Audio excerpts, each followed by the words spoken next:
Yoruba nation.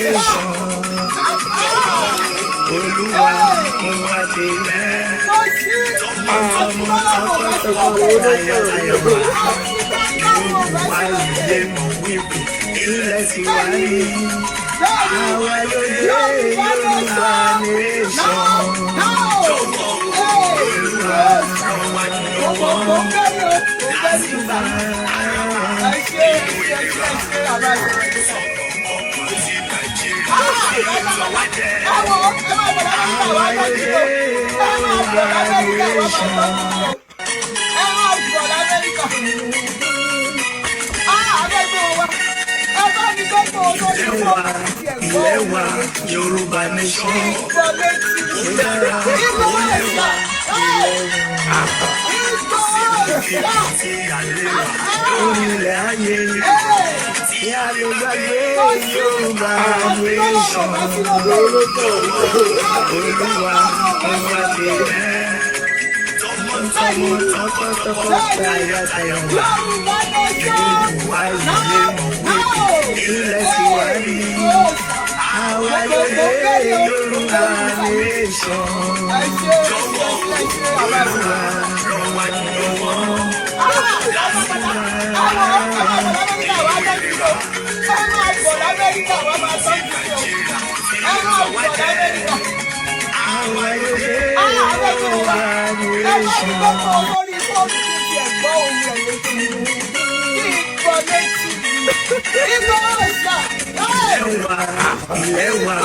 Yoruba nation.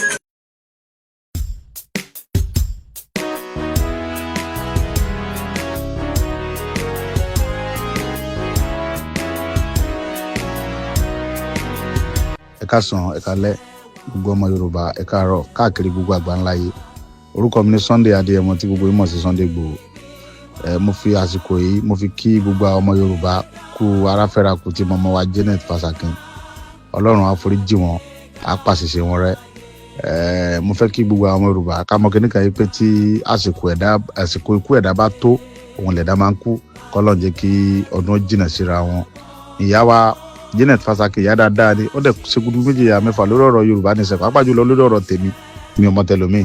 Bọ̀ mo á fi àsìkò yìí mo fi ń bẹ Ọlọ́run fún k'Ọlọ́run bá tọ́ láyé tọ́ lọ́run kó pa àṣìṣe wọn rẹ́, kó dẹ̀ dárí gbogbo ẹ̀ṣẹ̀ wọn jì wọ́n, kí ọmọ fi ìyà jẹ àwọn ọmọ wọn tí ń bẹ láyé, kó bá dáàbò bo gbogbo àwọn ọmọ wọn, kó dẹ̀ gbé àwọn ọmọ wọn sí ipò gíga lórílẹ̀-èdè Yorùbá.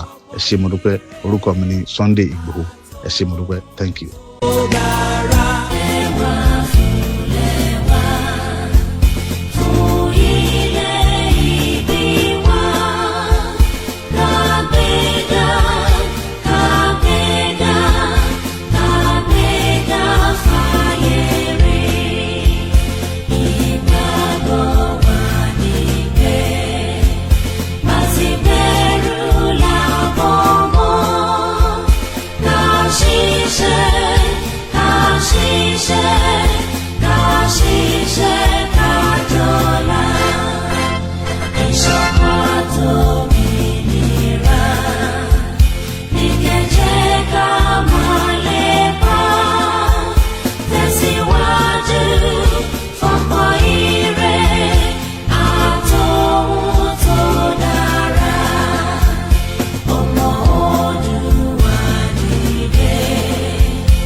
Wow, Mokiwa Akwe, welcome back to the second part of the broadcast as we continue the corruption kills if we do not kill corruption. Mokiwa Wama Yoruba, pé a tún kábọ̀ sórí ìkànnì náà tí àti mú ètò ọ̀rọ̀ òmìnira Yorùbá àti gbogbo ohun tí ó rọ̀ mọ́ Yorùbá Nation campaign.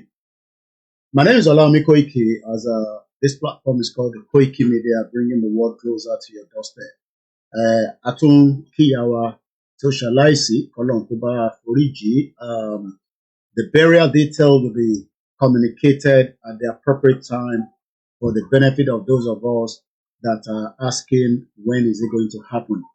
But from the information I've read so far, she will be buried right in America, where a wish is. So fún àǹfààní gbogbo àwa tí à ń béèrè pé ibo ni wọ́n máa sin wọ́n sí, from the information I've read in the last few minutes, our mother will be buried right inside America, where she has lived, all her lives, after relocating there. So we pray for her, we pray for the family, and we will continue to give you the development as it happens as well. Now, let's come back to our own discussion here. As usual, it is now, the afternoon time. There will be some other noise at the background. As you all know, this is a mobile studio, so that means there's not much I can do to control, the other sound. So if you're not comfortable with that, you can always, maybe find some other program to watch, but there's nothing I can do to that. Mo kí gbogbo alẹ́ nǹkan sí, k'Ọlọ́run kó foríjì ìyá wa Janet, barrister, Dr. Evangelist Janet Fashaki, k'Ọlọ́run kó tẹ́ wọn sáfẹ́fẹ́ rere. Now, let's come back to our discussion, because life will continue. As we've all been hearing, there will be a gathering of Yoruba people with Dr. Chief Sunday Igboho. Is a dinner that is happening here in London. For the benefit of those of you that wants to join that dinner, is an £100 a ticket. There is still availability of ticket at the Hilton London Kensington, where you can also join Igboho and many other, dignitary that are flying from different parts of the world and also from the United Kingdom as well. So it's going to be a fantastic evening. If you can make it, for £100, you can join us as well. And if you cannot make the dinner, the next one will be for you to join us at the rally that will be held in London, right from the BBC Broadcasting House in Portland Place, London, W1A 1 Alpha Alpha. The closest tube station is Oxford Circus on the Victoria line, or also right on the Bekelu line or the Central line as well. So that, is something that, for the benefit of those of you that wants to join us as well. So Moki gbogbo àwọn èèyàn wa lẹ́ẹ̀kan sí pé a very good evening and welcome, as we probably have, an hour and a half depending on how the program will run. I just thought we should complete the final part of that program that we were doing earlier. À ń sọ̀rọ̀ nípa corruption and how corruption has had a big impact, in the lives of, many Nigerians. Corruption is the reason why there's a lot of Boko Haram. Corruption is the reason why you don't have, quality life. Corruption is the reason why your life has been very miserable. Corruption is the reason why the Nigeria economy is diving down rather than picking up, because according to what we read, over $25 trillion have been stolen from Nigeria from 1960 títí di wákàtí. Owó tó yẹ kó fi sínú industry, properties, road, education, research, and other things, gbogbo owó yẹn ni wọ́n ti kó jẹ. And ìdí tí Nàìjíríà ò ṣe progress òun nìyẹn. So fáǹfààní ẹ̀yin ọmọ Yorùbá tẹ́ máa ń sọ pé Nigeria is gonna progress, Nigeria máa ní development, kò ní ever ní any kind of development, because ìlú tó bá ti ń kówó jẹ bí wọ́n ṣe ń kó jẹ nínú Nàìjíríà yẹn, kò séye àdúrà tẹ́ lè gbà, kò séye as much tẹ́ lè prefer láti ní ẹpẹ́ tó máa fún yín ní that kind of development. So rather than having development, there will be no prosperity, there will be no unity. Moriyawo Tinubu, these are criminals that are telling us that they want a united Nigeria. But when they were playing the election, they were playing, the bigotry, they were playing the nepotism and all sorts. But today, they are now promoting the unity of Nigeria through a fabric. I mean, we have fabric. Lumaje Kawa unite. You know, I don't know how these people are thinking. Because see, unity money in Nigeria. You know, even the fabric industry was destroyed. So, according to the news that is filtering out in the last few hours, you know, the wife of your president, Remi Tinubu, fair unity, Nigeria. You know, Emma Bino, I will not be mentioning names, but I welcome you all. Share the program because of our time and also because, you know, we want just to crack on as quickly as possible, especially in Temango Alatile. Sometimes, you know, we waste too much of your time, but Emma Binusiwa, wish there's much we can do, but there's nothing we can do because, you know, we have to do what we have to do. So now, Tebaranti, we were talking about, you know, if we shall kill corruption in our country. How about kill corruption? About Yoruba country? It will be a total waste of time because the reason why Tipupo Anoinshi struggle in Nigeria lately is because the corruption is a big, you know, pandemic, and it is important that we allow corruption not to exist by the time Tabade, our next, you know, independent country. But what I'm about to show you now is part of the corruption of Remi Tinubu and his government under his husband, you know, Jagaban, the bodilon of, you know, Ikoyi, that have stolen so much out of Lagos State, enriched himself, and now is claiming he's a billionaire, even though I'm away in Lagos State, Tinubu Tijali. But look at this headline from the This Day, and it's also in all the other newspapers. Oluremi Tinubu unveils hashtag One Nigeria, if you want that, hashtag One Nigeria stroke unity fabric to be worn on Independence Day. People they are trying. They know that the end of Nigeria is coming. And they are pushing everything to see maybe bóyá ọkàn wa lè yí padà látara Nàìjíríà. Inten wò níwájú yín òun ni aṣọ tí Remi Tinubu àtàwọn gangs of criminals tó ń pera wọn ní. And I want to remind you of this, our father that died on Monday last week. Ó ti pé 1 week nísìn. We played the video earlier. We see if we can play it again. Mo kàn fẹ́ kẹ́ rántí pé he's not sleeping. He died after 1 hour. Bí Remi Tinubu ò gbọ́ pé ní sáìdì ibi ọ̀nà Òkè Ògùn kò sí hospital, kò sí kankan tó ń ṣiṣẹ́, kò sí títì, kò sómi, but in tó já wọn lójú, in tó kàn wọ́n nísìn, òun ni kó sọ̀rọ̀ nípa fabric, bó ṣe máa join wa together pẹ̀lú aṣọ wíwọ̀ nínú Nàìjíríà, ṣe rí pé orí wọn pé. So they are telling us that we should go and buy this fabric, or maybe that is the kind of fabric that will unite us. I am asking the question this afternoon. Is it the fabric that will unite Nigeria? It's a question, and I want us to answer if you understand what I'm talking about. Do you think that, you know, Remi Tinubu unveiling One Nigeria unity fabric? Number one, what is the meaning of unity? So let's go and find out the meaning of unity according to the English dictionary today. So Tabani, unity. What is the meaning? And how do we, you know, explain it to a layman? Unity.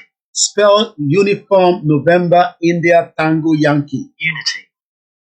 Kí ló ń pè ní? Unity. Do you think that Nigeria will ever be united? Whether we remain one or we are trying to remain one. Do you think that Nigeria, this your messed up country that British created in 1914, fraudulent amalgamation, ǹjẹ́ yín rò lọ́kàn pé there will ever be a united Nigeria? Because Remi Tinubu is unveiling, tó bá sọ pé unveil, something that they want us to feel cool. They want us to look good. Igbo, Hausa, Fulani, you know, and all other ethnic groups that are joined together. And we are not tribes. Nobody should ever tell you that we are tribes. Morawari, we are all different people and we don't want to live together under one block called Nigeria. And whether they like it or not, the end of Nigeria is coming like the end of what we saw with the Titanic. So the meaning of unity, according to the English dictionary this afternoon, is the state of being united or joined as a whole. And let me repeat that again. The meaning of unity, the state of being united or joined as a whole. We know that our joining of Nigeria by British in 1914 was a mistake. It was never meant to be. And if we do not destroy that contraction, it's going to kill every single one of us before our ripe age to die. You can look on the screen, on your right hand side, and you can see that that man died on Monday because there was no good medical service to support him. Let me play that video back again to you. Ọkùnrin ara rẹ̀ ṣe díẹ̀ ló ń sùn ní ẹ̀gbá ọ̀nà báyìí. Machine tèmi ń gbé bọ̀ láti Ṣakí, machine tó ń gbé bọ̀ ní láti ọ̀nà oríta ń bí tó ń lọ Ọ̀dẹ́rà. Gbogbo àwọn èèyàn ò dúró fún, gbogbo wọn kàn ń lọ, wọ́n ń wò ni. Ṣùgbọ́n gẹ́gẹ́ bí rescue alert tí mo jẹ́, èmi láti pé kí n dúró kí n rescue rẹ̀ pé kí ara rẹ̀ kó fi wálẹ̀. So gbogbo àwọn táwọn mọ́ sí ibùdó wọn pé kí wọ́n pè yàn wá àti ìrí wọn kí wọ́n dé. Mo ti lò ń bì nísìnyí, ó ti lò ní bíi 3 hours tí mo ti dúró ń bì. Ó ti lé wákàtí 3 tá à ń retí. Now, you heard the mother. He said she's a rescue alert, but a rescue alert doesn't have any medical equipment. She doesn't have anything more than the fact that she was trained as a rescue alert, but the government has not provided all the necessary things for a rescue alert, because you can be in the motorbike and you can have that box that has all the medical equipment. The first aid is called. But I can confirm that he died eventually before they get him back to the town. But rather than this crazy government try to fix our healthcare, try to make sure that the lives of meaningful Nigerians, whether they agree with Yoruba Nation or Biafra or Arewa or the breakup of Nigeria, they are not interested in that. Rather, Remi Tinubu is unveiling a One Nigeria Unity fabric. If you don't know the meaning of fabric, and I'm sure all these fabric are imported from China and Indonesia and I believe India. But in the 60s, during the Western region, the Yorubas under the Baba Awolowo, we know how many fabric and industry that we have. All that is no longer available. But today, Remi Tinubu is unveiling what we called One Nigeria Unity fabric. So they are deceiving themselves. You are trying to force Igbo to love Nigeria. They're not going to love Nigeria. If you like, bring many Igbo people, take picture with them. It doesn't matter. You are trying to force Yoruba to love Nigeria. We don't want to love Nigeria. We hate Nigeria so much that Nigeria has taken lives out of so many of us. And that is one many that we can talk about. That is a Yoruba man that eventually died. So Biaka sọ fún Remi Tinubu pé, look, a Yoruba man died last week Monday. He had a cloth on. He doesn't need a Nigerian unity fabric. All he's asking for is the basic amenities, good healthcare, good life, good road network, good water, education, and social amenities. But rather, they can waste so much money and be talking about unveiling One Nigerian unity when the person they are unveiling the unity for have just died. One of them just died last week Monday. Bàbá tẹ̀ ń wò nísàlẹ̀ yẹn, ó ti kú.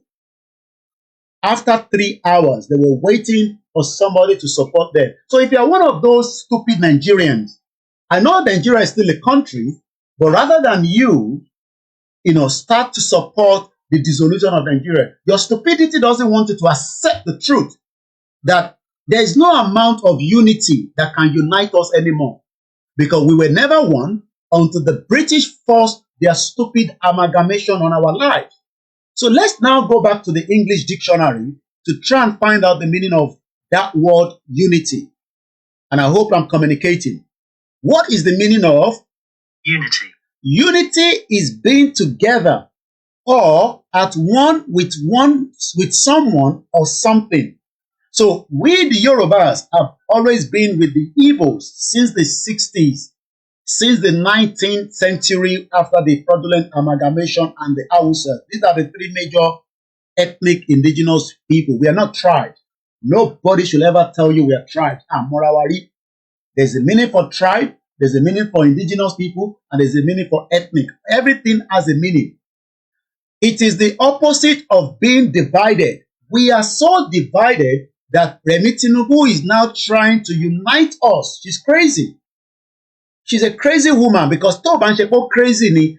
That is not what we need now. What they should be discussing now is how to divide us.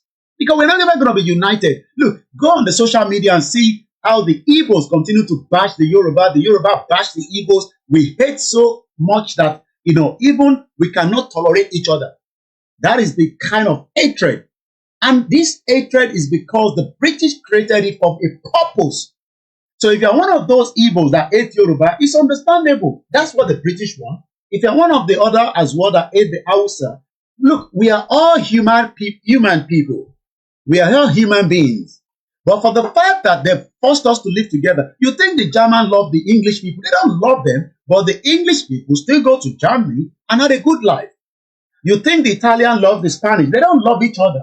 But tonight, if I'm right, English team, Liverpool, if I'm right, I'm not a football fan, and AC Milan will be playing.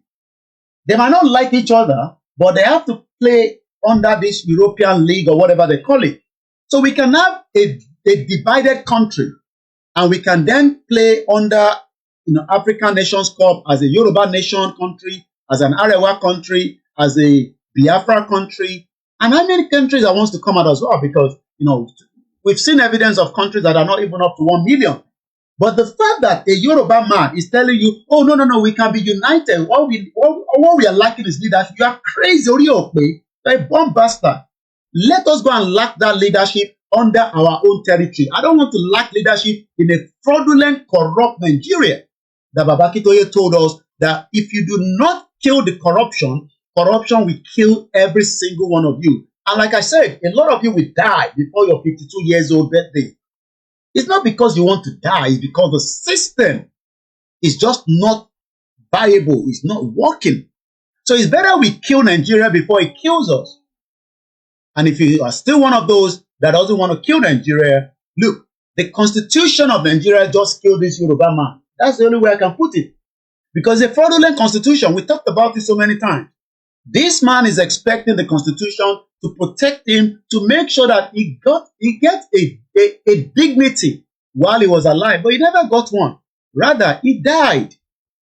So how many more do you want us to lose before we cry out? And don't cry to God. God has already divided that country with a river Niger. And British knew that, but because of their criminal activities on the soil, because of the resources that they are interested in, don't expect them to tell you that, we should not divide Nigeria. So I don't know where this criminal, Iyawo Tinubu, this woman called, Remi Tinubu that was lambasting the Igbo people during the Lagos, the evidence is out there. Lambasting Igbo people. Now she wants to unite the same Igbo people to love Nigeria. The same Igbo people that British and Nigeria killed, over 5 million of them. So, you have not united Nigeria since the Biafra war. You now want to unite Nigeria because you are the president. You are crazy. You only have 4 years tenure. You go now, the Hausa comes in, and it will still be merry-go-round. So we don't want to live in that kind of society. We are not interested. What we want now is a total dissolution of Nigeria. And it's going to happen, and we are going to do everything within the capacity of the media to continue to highlight the fake country called Nigeria. Because Nigeria is a fake country put together in a fraudulent gangster way. Because what they did was they created Nigeria and then took the resources and then moved it out. And today, corruption has now become #1 crime against humanity. And that is why this young man died, because there was no support system to help him before he died. May his soul rest in peace. Maybe Iyawo Tinubu, Remi Tinubu should listen to this. Impediment to Yoruba development. It's the impediment to Oodua development. Without Nigeria, we won't be where we are. 1962, we were far ahead of South Korea and North Korea. We were far ahead of China even. We had television before France. We had radio before South Africa. Now look at where we are today. I think it's a shame that even any Yoruba man can be talking about restructuring at this point in time.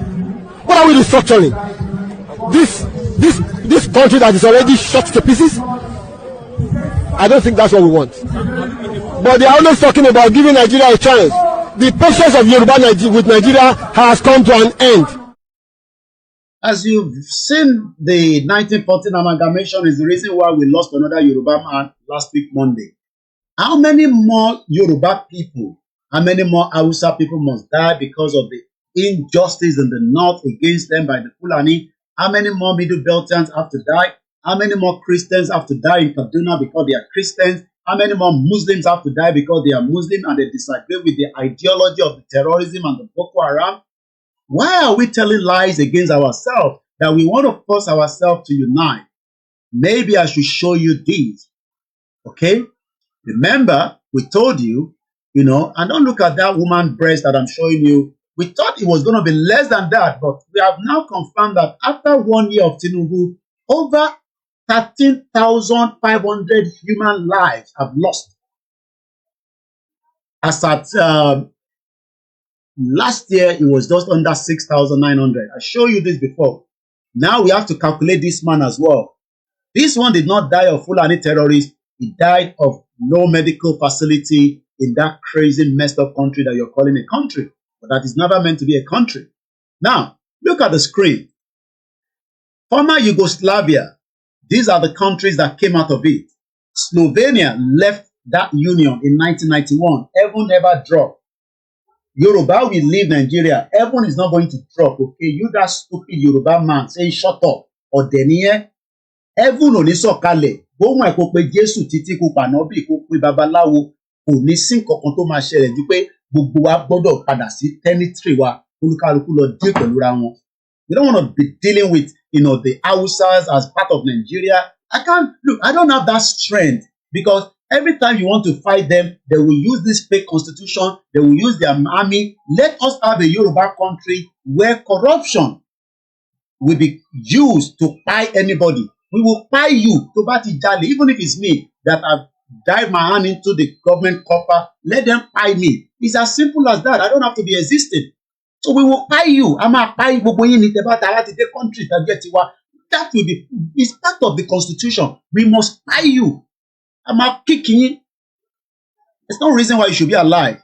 Because the money that they are meant to use to fix the road, you have stolen the money, you want to take it to abroad, we're going to buy you. And your family will be detained. We will put them in the prison so that your generation will come up and they'll be telling your next generation that your father stole money from the Yoruba government. So nobody would dare want to steal. We'll buy you. So let's look at the former Yugoslavia. For those of you that keep thinking, oh, it's not going to happen. You are stupid. In 1991, it was happening in our lifetime. Up to 2006, Serbia left the Union. Kosovo left. It was streams of blood, but everybody left on their own. This country might not be doing well, but they are independent today. Montenegro, those are the countries that some of you bastard Yoruba people, those of you that believe in Nigeria, anyway, not the one that doesn't believe in Nigeria. You want to go and study in Croatia. You forgot that in 1991, Croatia were fighting for their own freedom.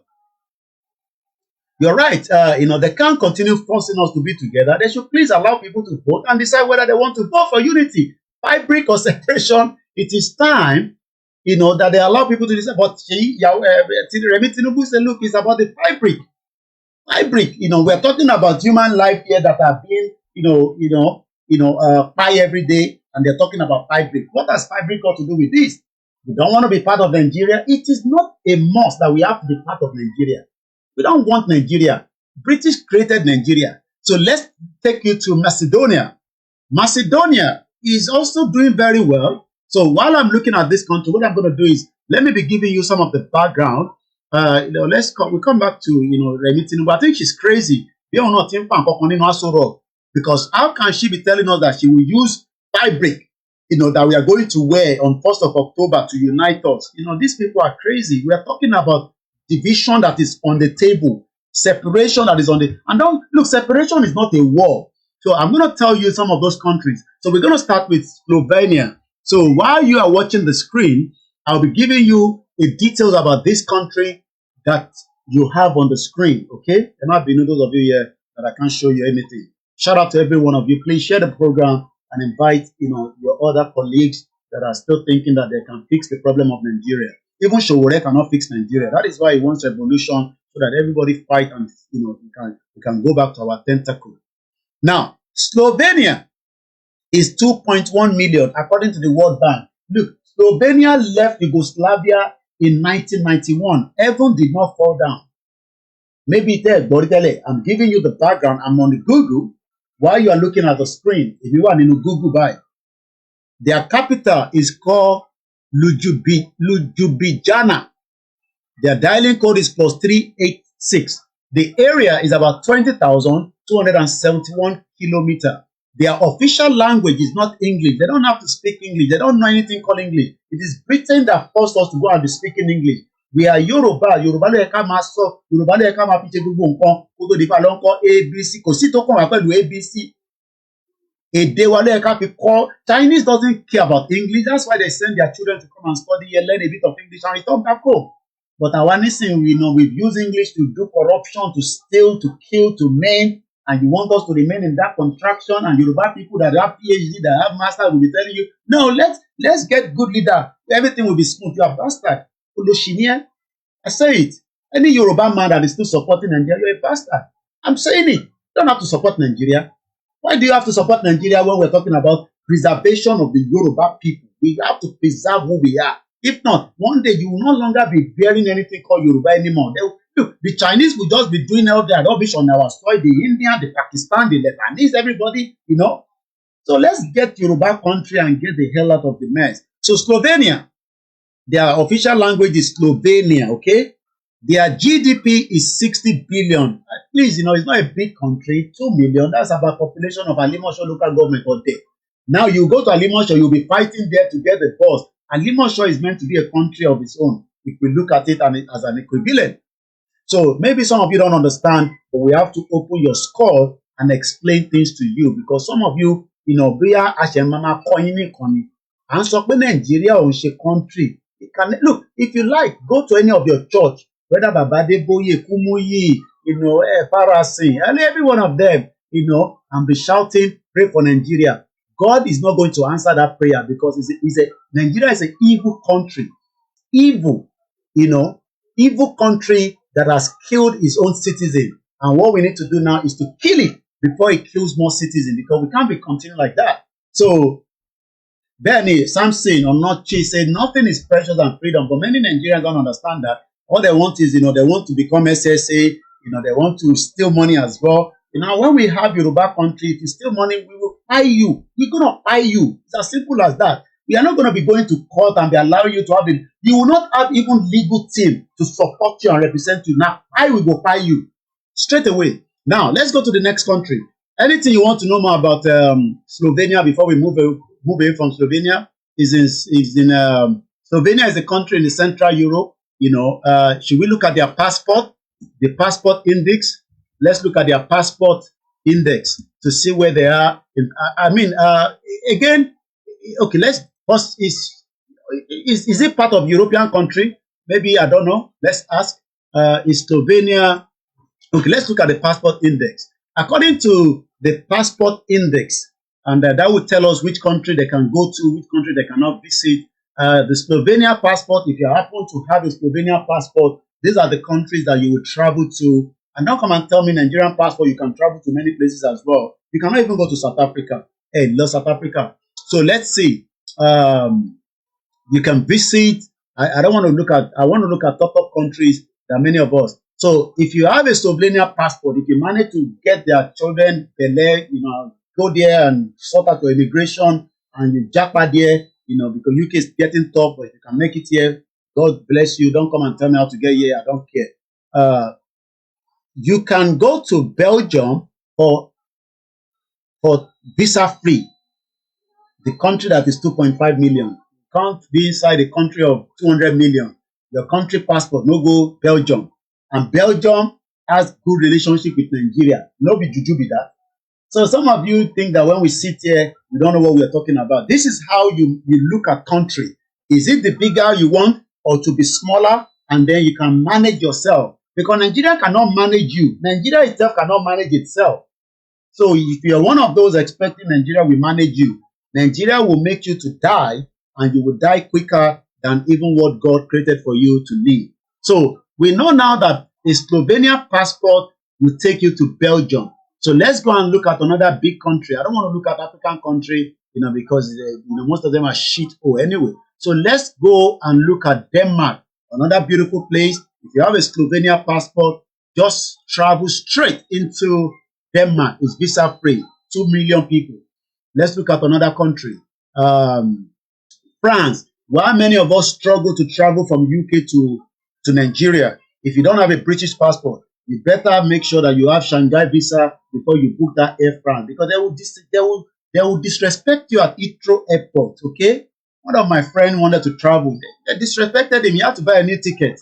He has to buy another African ticket because he thought he can just you have indefinite stay, you have student visa, and you think you can just book any airline. No. They don't respect that Nigerian passport. I know it's still a country. We still have that passport. I still have my own. There's nothing wrong in that. It's still a country. But what we are saying is that, if you want to go to your country now, you want to go through Air France, you then have to go and apply for Shanghai visa, a country of 200 million. And Tinubu keeps going there for medical treatment. But a country that is only 2 million, don't go in Slovenia, just buy ticket, arrive in France, they say, welcome, enjoy yourself. Because they know that you're not going to stay there. They know you're going back to your country. It's only we that we leave our country, we are not going back home as well. So let's take another one. Germany. A lot of you would love to visit Germany. As a Slovenia passport, you can go to Germany. Ghana is requiring visa. Look at your African country. Ghana say if your Slovenia passport wants to come to Ghana, they need a visa. Let's go and look at Nigeria. I'm sure Nigeria will tell them they need a visa as well. Nigeria now, Mashakodai. So if you're Slovenia and you want to go to Nigeria, you will definitely, it's an e-visa for 90 days. Okay. All right. Interesting time ahead in the life of Yoruba people that doesn't understand nothing. Well, I mean, even to come to UK, a Slovenian passport, you can stay here for 180 days. And they will tell you, we are Commonwealth citizens. If they born you well, just go and buy a ticket and go to Muritala Mohammed Airport and say you are going to UK. They will knock your head off. You think because your country is big, because Obama is saying, the biggest Black Africa, all this nonsense talk that tell you it's fake. They know that it's not a giant. Nigeria is not a giant. It's not even an elephant. It's an ant. So now I've given you the background of Slovenia. Now let's go and look at another country out of these, country that we're talking about. So let's go and look at Macedonia. Another country, Macedonia. So Macedonia, again, this population 2 million, just almost the same size with the first one known as Slovenia. So Macedonia, they don't have to speak English. It's a continent, it's Europe. They don't even understand English. The official language is Albania or Macedonia. Okay, so let's go to the next country. Central Serbia. So Central Serbia is another country that we're going to look into right now. Some of you don't understand what freedom is. You think freedom is moi. Central Serbia, also referred to as Serbia proper, is a region of Serbia lying outside the autonomous province of Vojvodina to the north, and a dispute with Kosovo. There's still a dispute there. The largest city is Belgrade.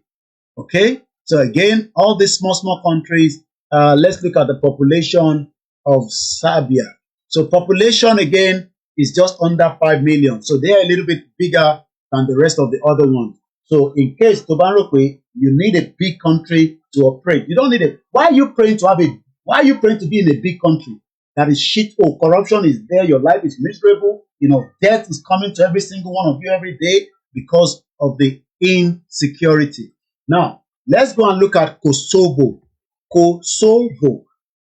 So Kosovo, again, its currency is euro. some of this country, Kosovo official, the Republic of Kosovo, is a country in the Southeast Europe with a partial diplomatic recognition. Partial. Kosovo lies a landlocked in the central of the Balkans, bordered by Serbia to the north and the east, North Macedonia to the southeast. We talk about capital is Pristina. The population 1.5 million. So, ṣé dandan ni pé ká wà nínú big country?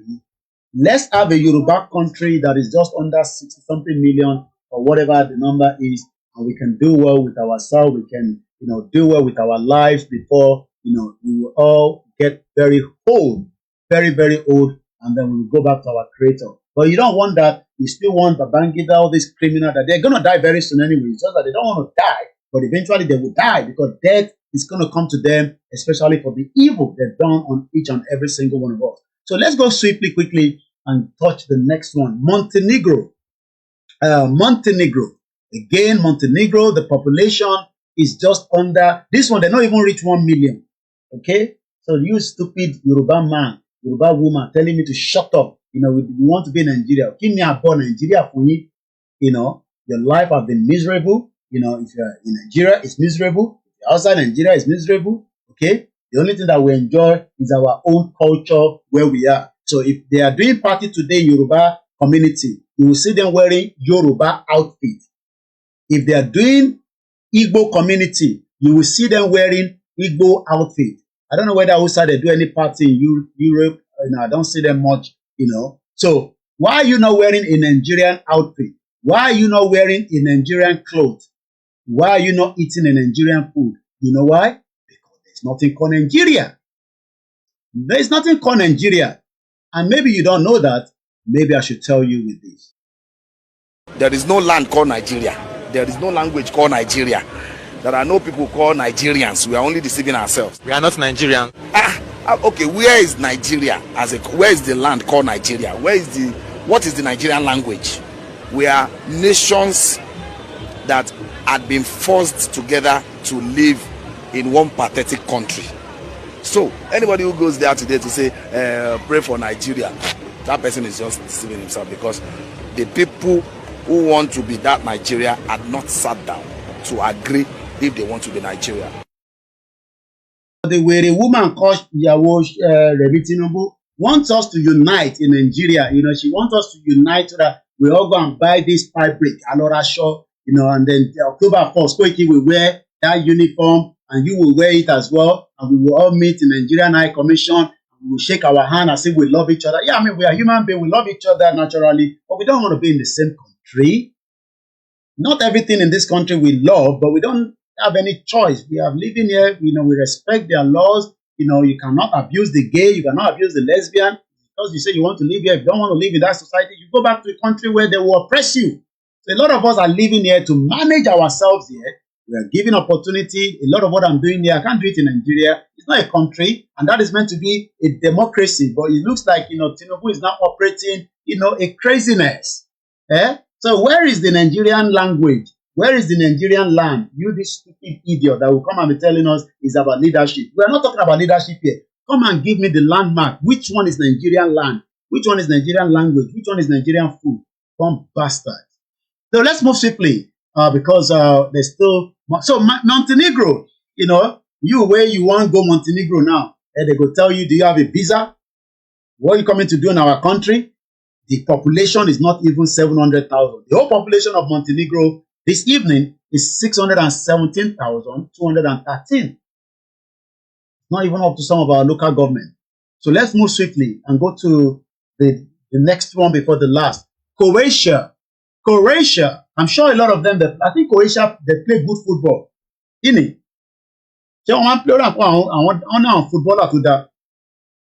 Their population is not that much. It's not even up to 4 million. It's only 3.8 million, according to the World Bank. Their language is Croatian. They know they speak English. They don't understand English. English is a fraud by Britain. Their capital is Zagreb. Zagreb. Croatia, officially the Republic of Croatia, is a country in the central and the southeast Europe on the coast of the Adriatic Sea, which we have sea, River Niger. They don't divide us. They don't divide us. Stay your own lane.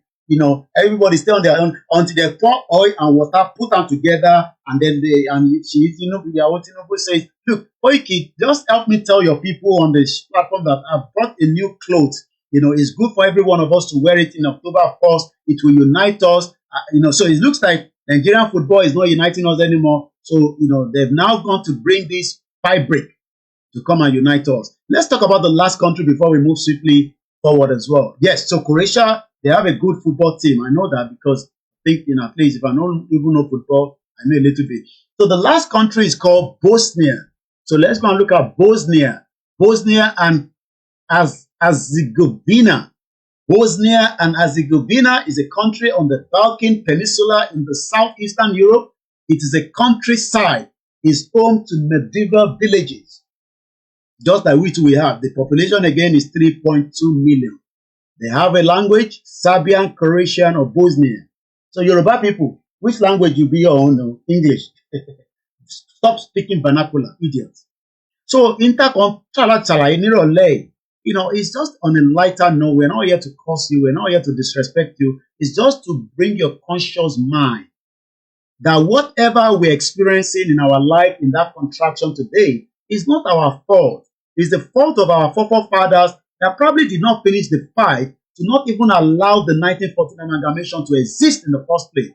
So what we can do now is to stop it. And we got to stop it now because there is no much time. We don't have the time. If you keep saying, let's do it another year, you are giving room to criminal politicians from Edo to Imo to North to the Southeast to the Southwest. They are all criminal politicians. That is their job. The job of criminals are criminals. Fayoshi is a criminal. Fayemi is a criminal. Name every one of them. The Igbo one, they are criminal. I thought the Benue State one, until I realized it's also a criminal. The one that was the former governor, that I interviewed the other time. They are all criminals. And when they finish the governorship, they go and sit in the Senate. They sit down there. They will bribe their way in. They don't want to go because that is part of the corruption. And they know that when we have a Biafra country, they are not corrupt. When you have a Yoruba country, I don't know whether they will allow corruption, but we must not tolerate corruption when we have our country. So, as we prepare you, maybe again, we remind you that if you do not allow the country to dissolve, you are preparing for more problem ahead. Listen to this, I'm coming back. Thinking about how we've been having this conversation about the unity of Nigeria. And I reflect back at some of the prominent statements made by some of our founding leaders. And I feel that probably this will help us to have a conversation on the Nigerian unity. I just brought four, not to bore you. First, and I quote, not my statement, Nigeria is not a nation. It's a mere geographical expression. There are no Nigerians in the same sense as there are English, Welsh, or French. The word Nigerian is merely a distinctive appellation to distinguish those who live within the boundaries of Nigeria from those who do not. This is accredited to Chief Obafemi Awolowo, the former Prime Minister of the Western region. The second one, and I quote, it is true that we politicians always delight in talking loosely about the unity of Nigeria. 60 years ago, there was no country called Nigeria. What is now Nigeria consisted of several large and small communities, all of which were different in their outlooks and beliefs. The advent of the British and that of Western education has not materially altered the situation, and the many and varied communities have not knit themselves into a composite unit. This is accredited to Sir Amadu Bello, former Premier of Northern Region. The third, and I quote, since 1914, the British government has been trying to make Nigeria into one country. But the Nigerian people themselves are historically different in their backgrounds, in their religious beliefs and customs, and do not show themselves any sign of willingness to unite. The Nigerian unity is only a British intention for the country. If you don't allow we Biafrans to go, that zoological republic called Nigeria will be a worse place than Somalia. And today it is happening. And if you have not applied for your Somalian visa, please try and do so. Should I say Somali visa? Try and do so as quickly as possible, because the zoo is on the path of destruction. And there is nothing man can do to reverse it. Mark today's date and what I'm telling you. Nigeria will be destroyed beyond human comprehension. I love that word. Nigeria will be destroyed beyond human comprehension. If you like, look, call America to come and save Nigeria. America cannot save Nigeria. Britain that they live inside cannot save Nigeria. They know that. France, Germany.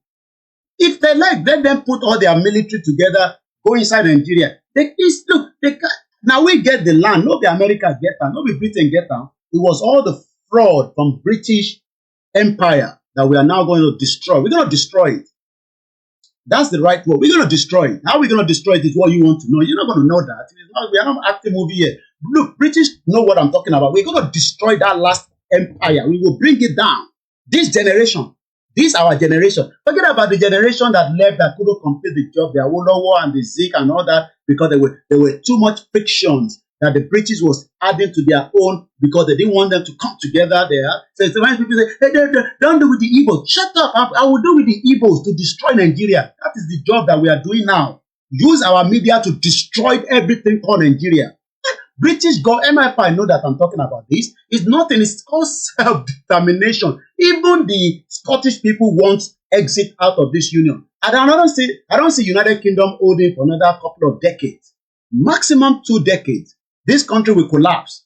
Scotland will go their separate ways. Wales will go their separate ways. And everybody will decide, their fate.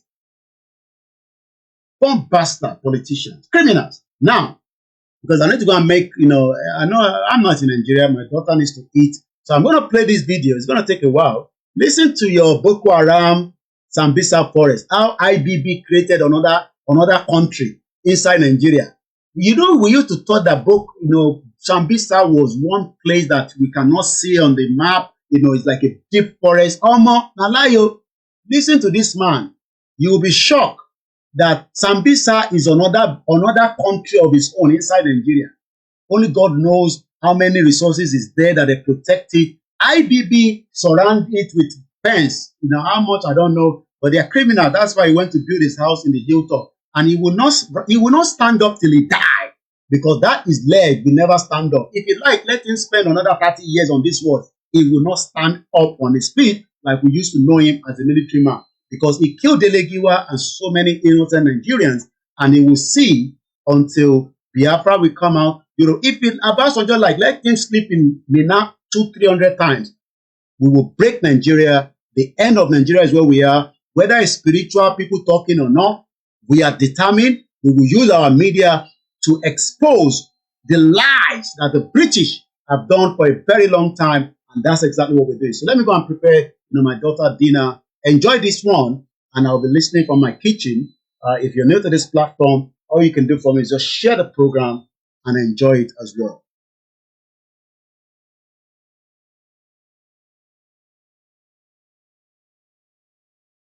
This man was kidnapped by Boko Haram in 2014. How many of you remember the story of how Boko Haram kidnapped Chibok girls? They wanted him to be a teacher in Sambisa forest, and he's going to share his story today. So can you tell us what happened?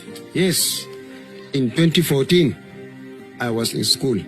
Boko Haram came to me. They said that they'll take me to Sambisa to be their teacher in Sambisa. So from that, I have nothing to say. I just agree. They take me to Sambisa. They give me one room aside. They put me inside that room. About 3 weeks ago, I didn't get anything. They only give me water to drink. I spent 3 weeks without taking food, without taking bath. So they take me out. They said, okay, let's go to our elder. That is their commander, we call Shekau. So we went there. They said that, look at this man. She's a teacher from Adamawa State. He's a teacher. So we bring him here to teach our children. I even check her with Shekau. She say, you are welcome. I said, thank you, sir. We check her very well. So from there, one of their commander called Bana from Bama. He came to me. He said, okay, madam, so tomorrow you are going to start our your teaching. I said, okay, sir, thank you. They give me chalk and they give me the textbook that I'm going to teach. So he took me there, and from there I saw that girl that I told you, that I saw her there. So as I entered the class, they will stand up and say, Salam alaikum, that is greeting. I say, alaikum salam. I say, Ijilis, that is sit down. They sit. So that man, he supervised me. How can I go to start this teaching? I write on the board, Bismillahir Rahmanir Rahim. I write on the board that in the name of the Father. I write it. Then I start explaining. I write alphabet in the with a language of Arabic. I write it. Batasa up to Z in Arabic language. Then man says, he got fun to me. Say that yes, you are really a fine teacher, but we are not going to leave you to go. You are here since you are here up to your date here. I said no problem, sir. I agree. Wait, I'm trying to understand. Okay, so they told you you'll be here till you die. That you are going to, okay, they brought him to a classroom to test his proficiency if he can actually write in Arabic, because they wanted him to teach the students in the Sambisa forest Arabic. Yes, sir. Now, I'm curious, does Boko Haram have any issues with mathematics and English? No, sir. Then why were they angry at you that you were teaching mathematics and English? They say is bad. That's haram. That is Boko Haram. This Boko is actually when you are teaching, or you are a teacher, or you are working, you are a policeman, you are a soldier, whatever you are, whatever you are. If you are not speaking Arabic language, you are not teaching a religion that is Arabic. All what you are doing is haram. Okay, I'm trying to understand something here. A lot of us might not know what Boko Haram means. I think Boko means Western education. Yeah. And then Haram means forbidden. Yeah. So what it stands for is that Western education is forbidden. And they were angry at him that why is he teaching English and mathematics? Why is he not teaching Arabic? That was when he was adopted, and they kept him there for 3 weeks. He did not bathe. He did not eat any food. He was only drinking water. How did you survive for 3 weeks without food? Yes, sir. This is how they give me that punishment. So after 3 weeks, one woman called Fatima, she brought me small food and soup. She said, look at, this food. I'm the one who brought it, but not their wish. I just hide this food for you because I'm a human being. Human being cannot live without eating food. But don't tell you I'm the one who did it for you. So she hiding it inside that we call a gown. She hiding it. Then she bring it for me. She begging me, don't tell them that I'm the one who give you this food. I said no. She begging me seriously. Wait, but how did you survive 3 weeks without food? It's unbelievable if you ask me. No. You survived 3 weeks without food. Yes. 3 weeks without food, any water. God who made me. Wow. You went through a lot. Yes. So you started teaching them? Yes. I'm teaching them with this hunger. When you started teaching them, they began to feed you, right? Yes. When they began to feed me, so they carry me to other room. They transfer me from that room to other room near commander called Shekau.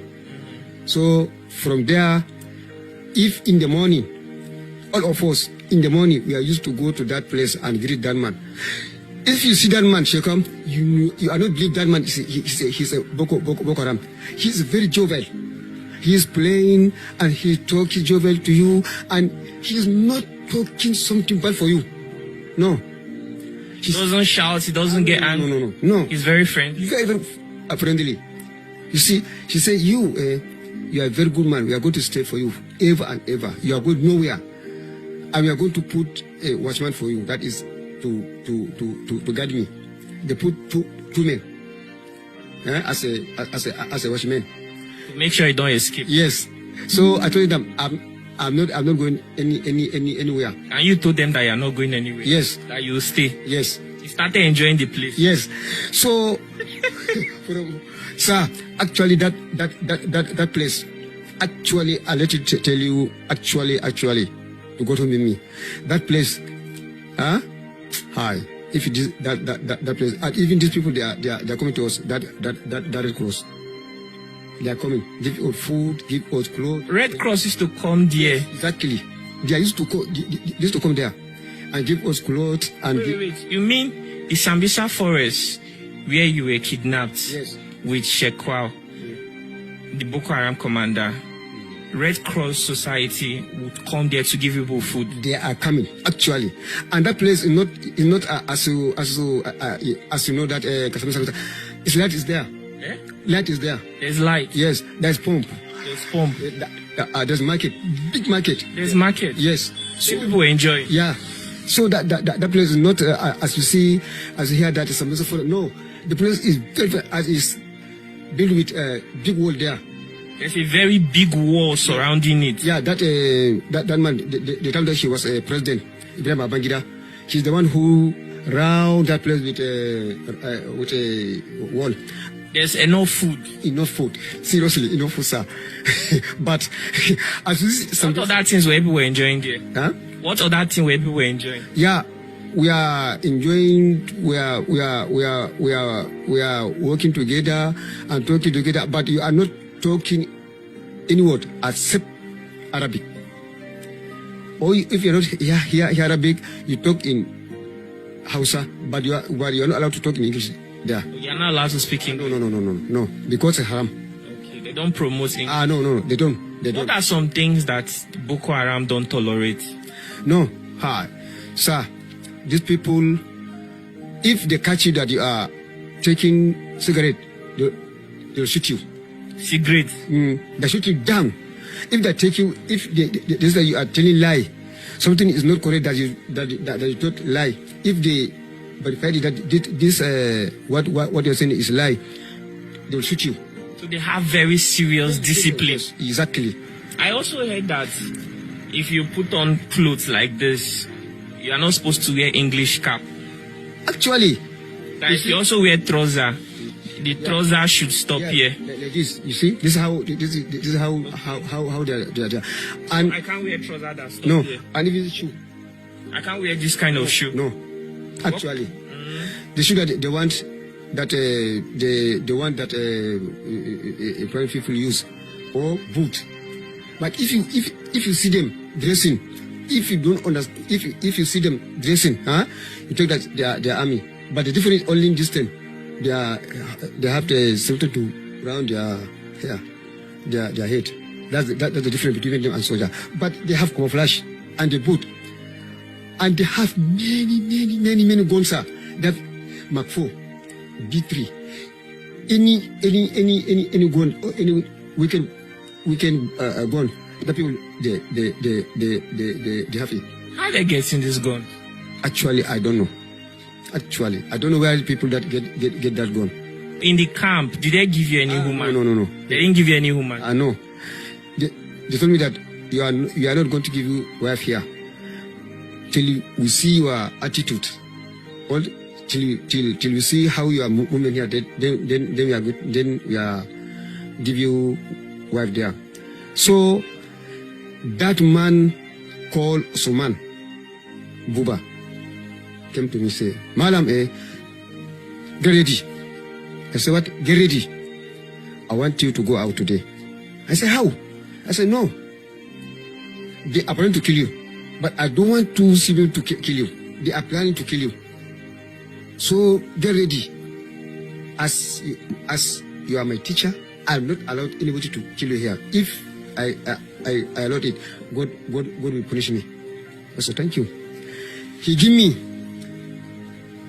shirt and he give me food for a shoe. I wear it.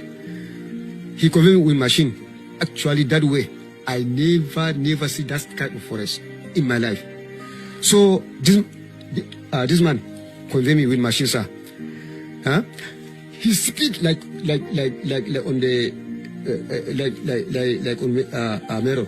Then we are need to enter Gaza. Then he dropped me. I don't know that place. I'm just walking. So as I'm coming, I saw armies. He said, stop there, stop. See Boko Haram, stop there. Hands up. I said my hands are. Actually, they come. They even afraid to come close to me. You see? They checked me. They asked me to pull my shirt. I told your trouser. I told only I with my. Thank you so much, Your Excellency, for your time tonight.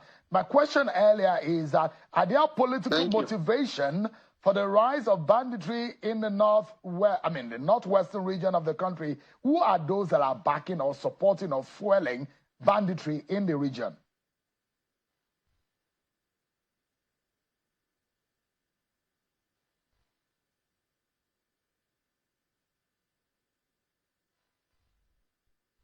Your Excellency, can you hear me?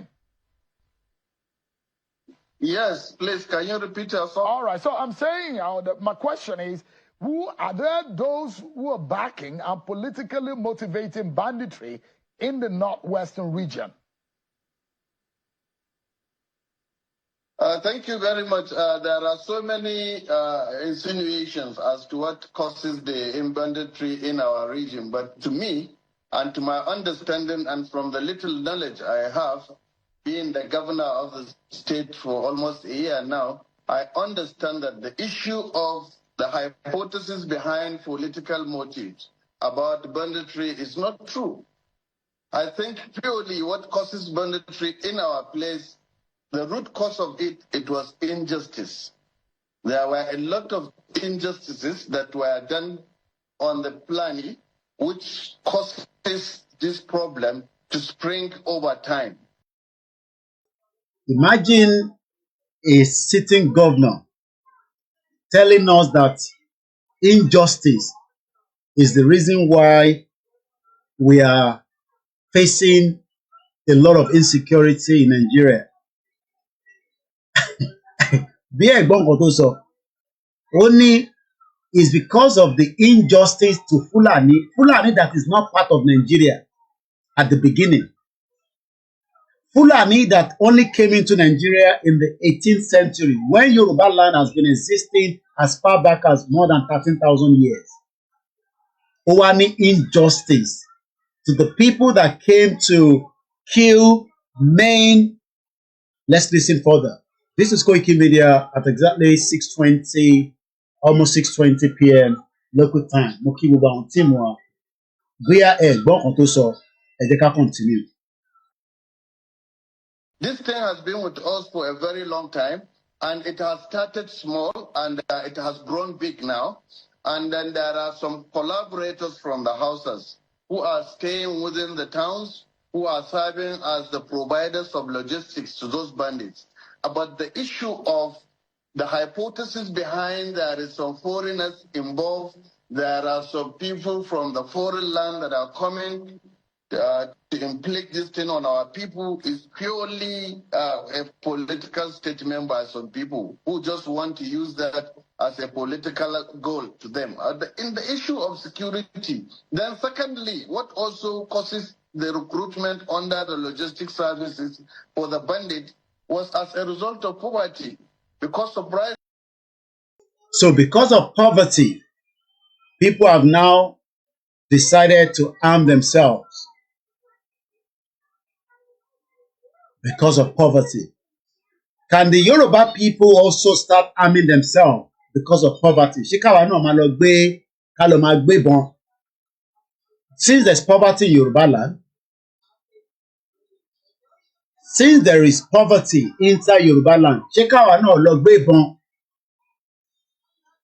because that is exactly what this criminal governor of Katsina is telling us, that the injustice against the Fulani is the reason why we are facing a lot of problems in Yoruba land and other part of Nigeria.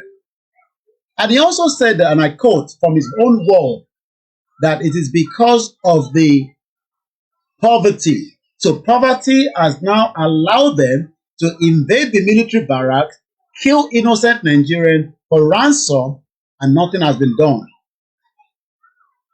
Let us listen back to that section again. In terms of, I know there's a bit of background noise, but there might be no siwa. Okay? Again. Let me mute my mic. This thing on our people is purely a political statement by some people who just want to use that as a political goal to them.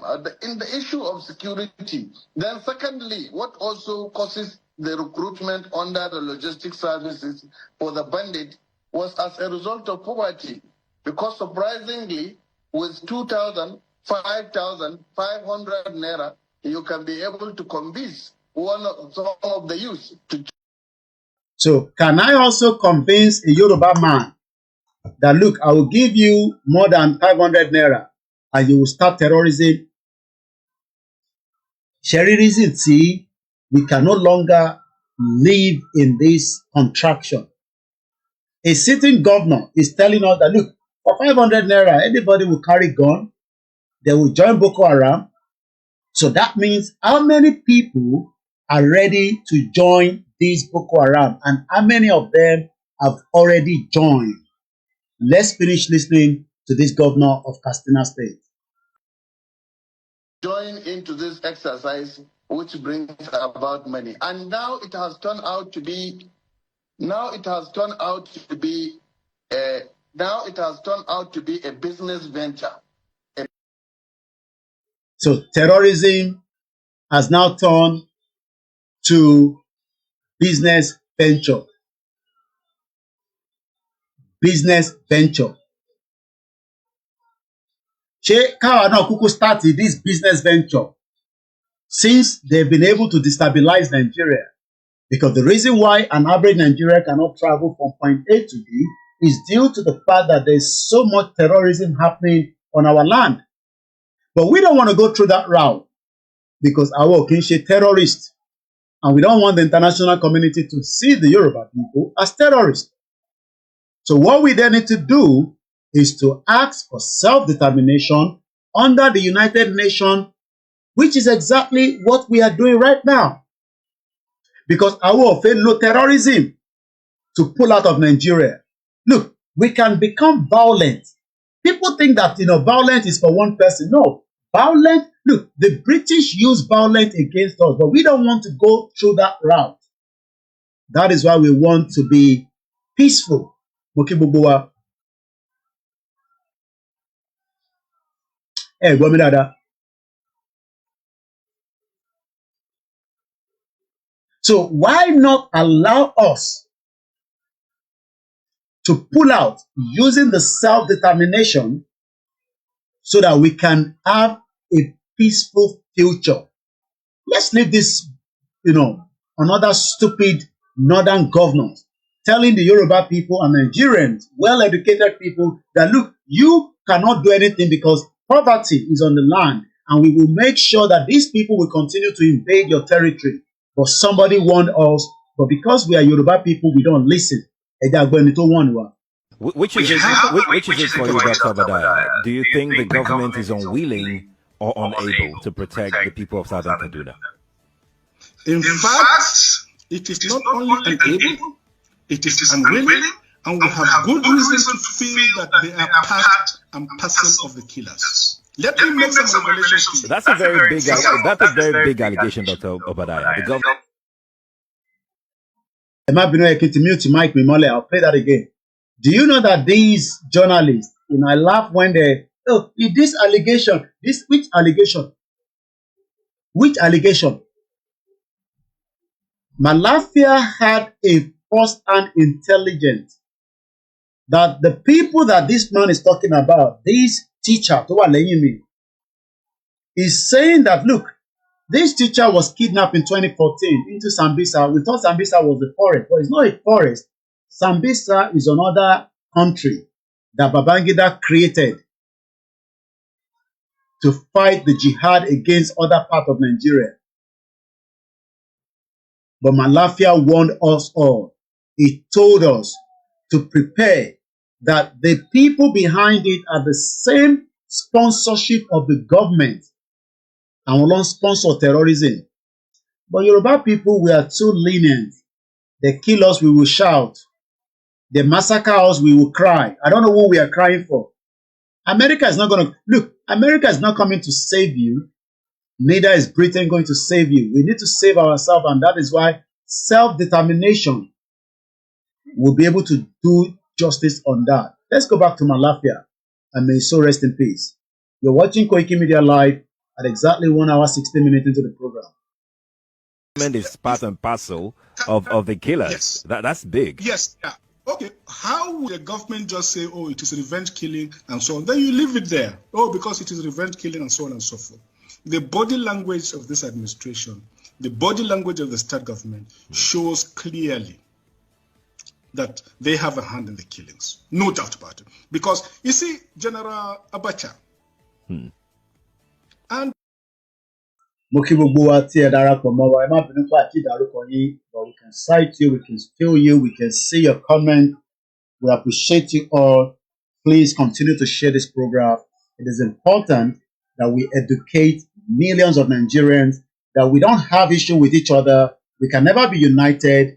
We are better off to divide, and then we can go back and build brick by brick. How we build our own is completely nothing to your own.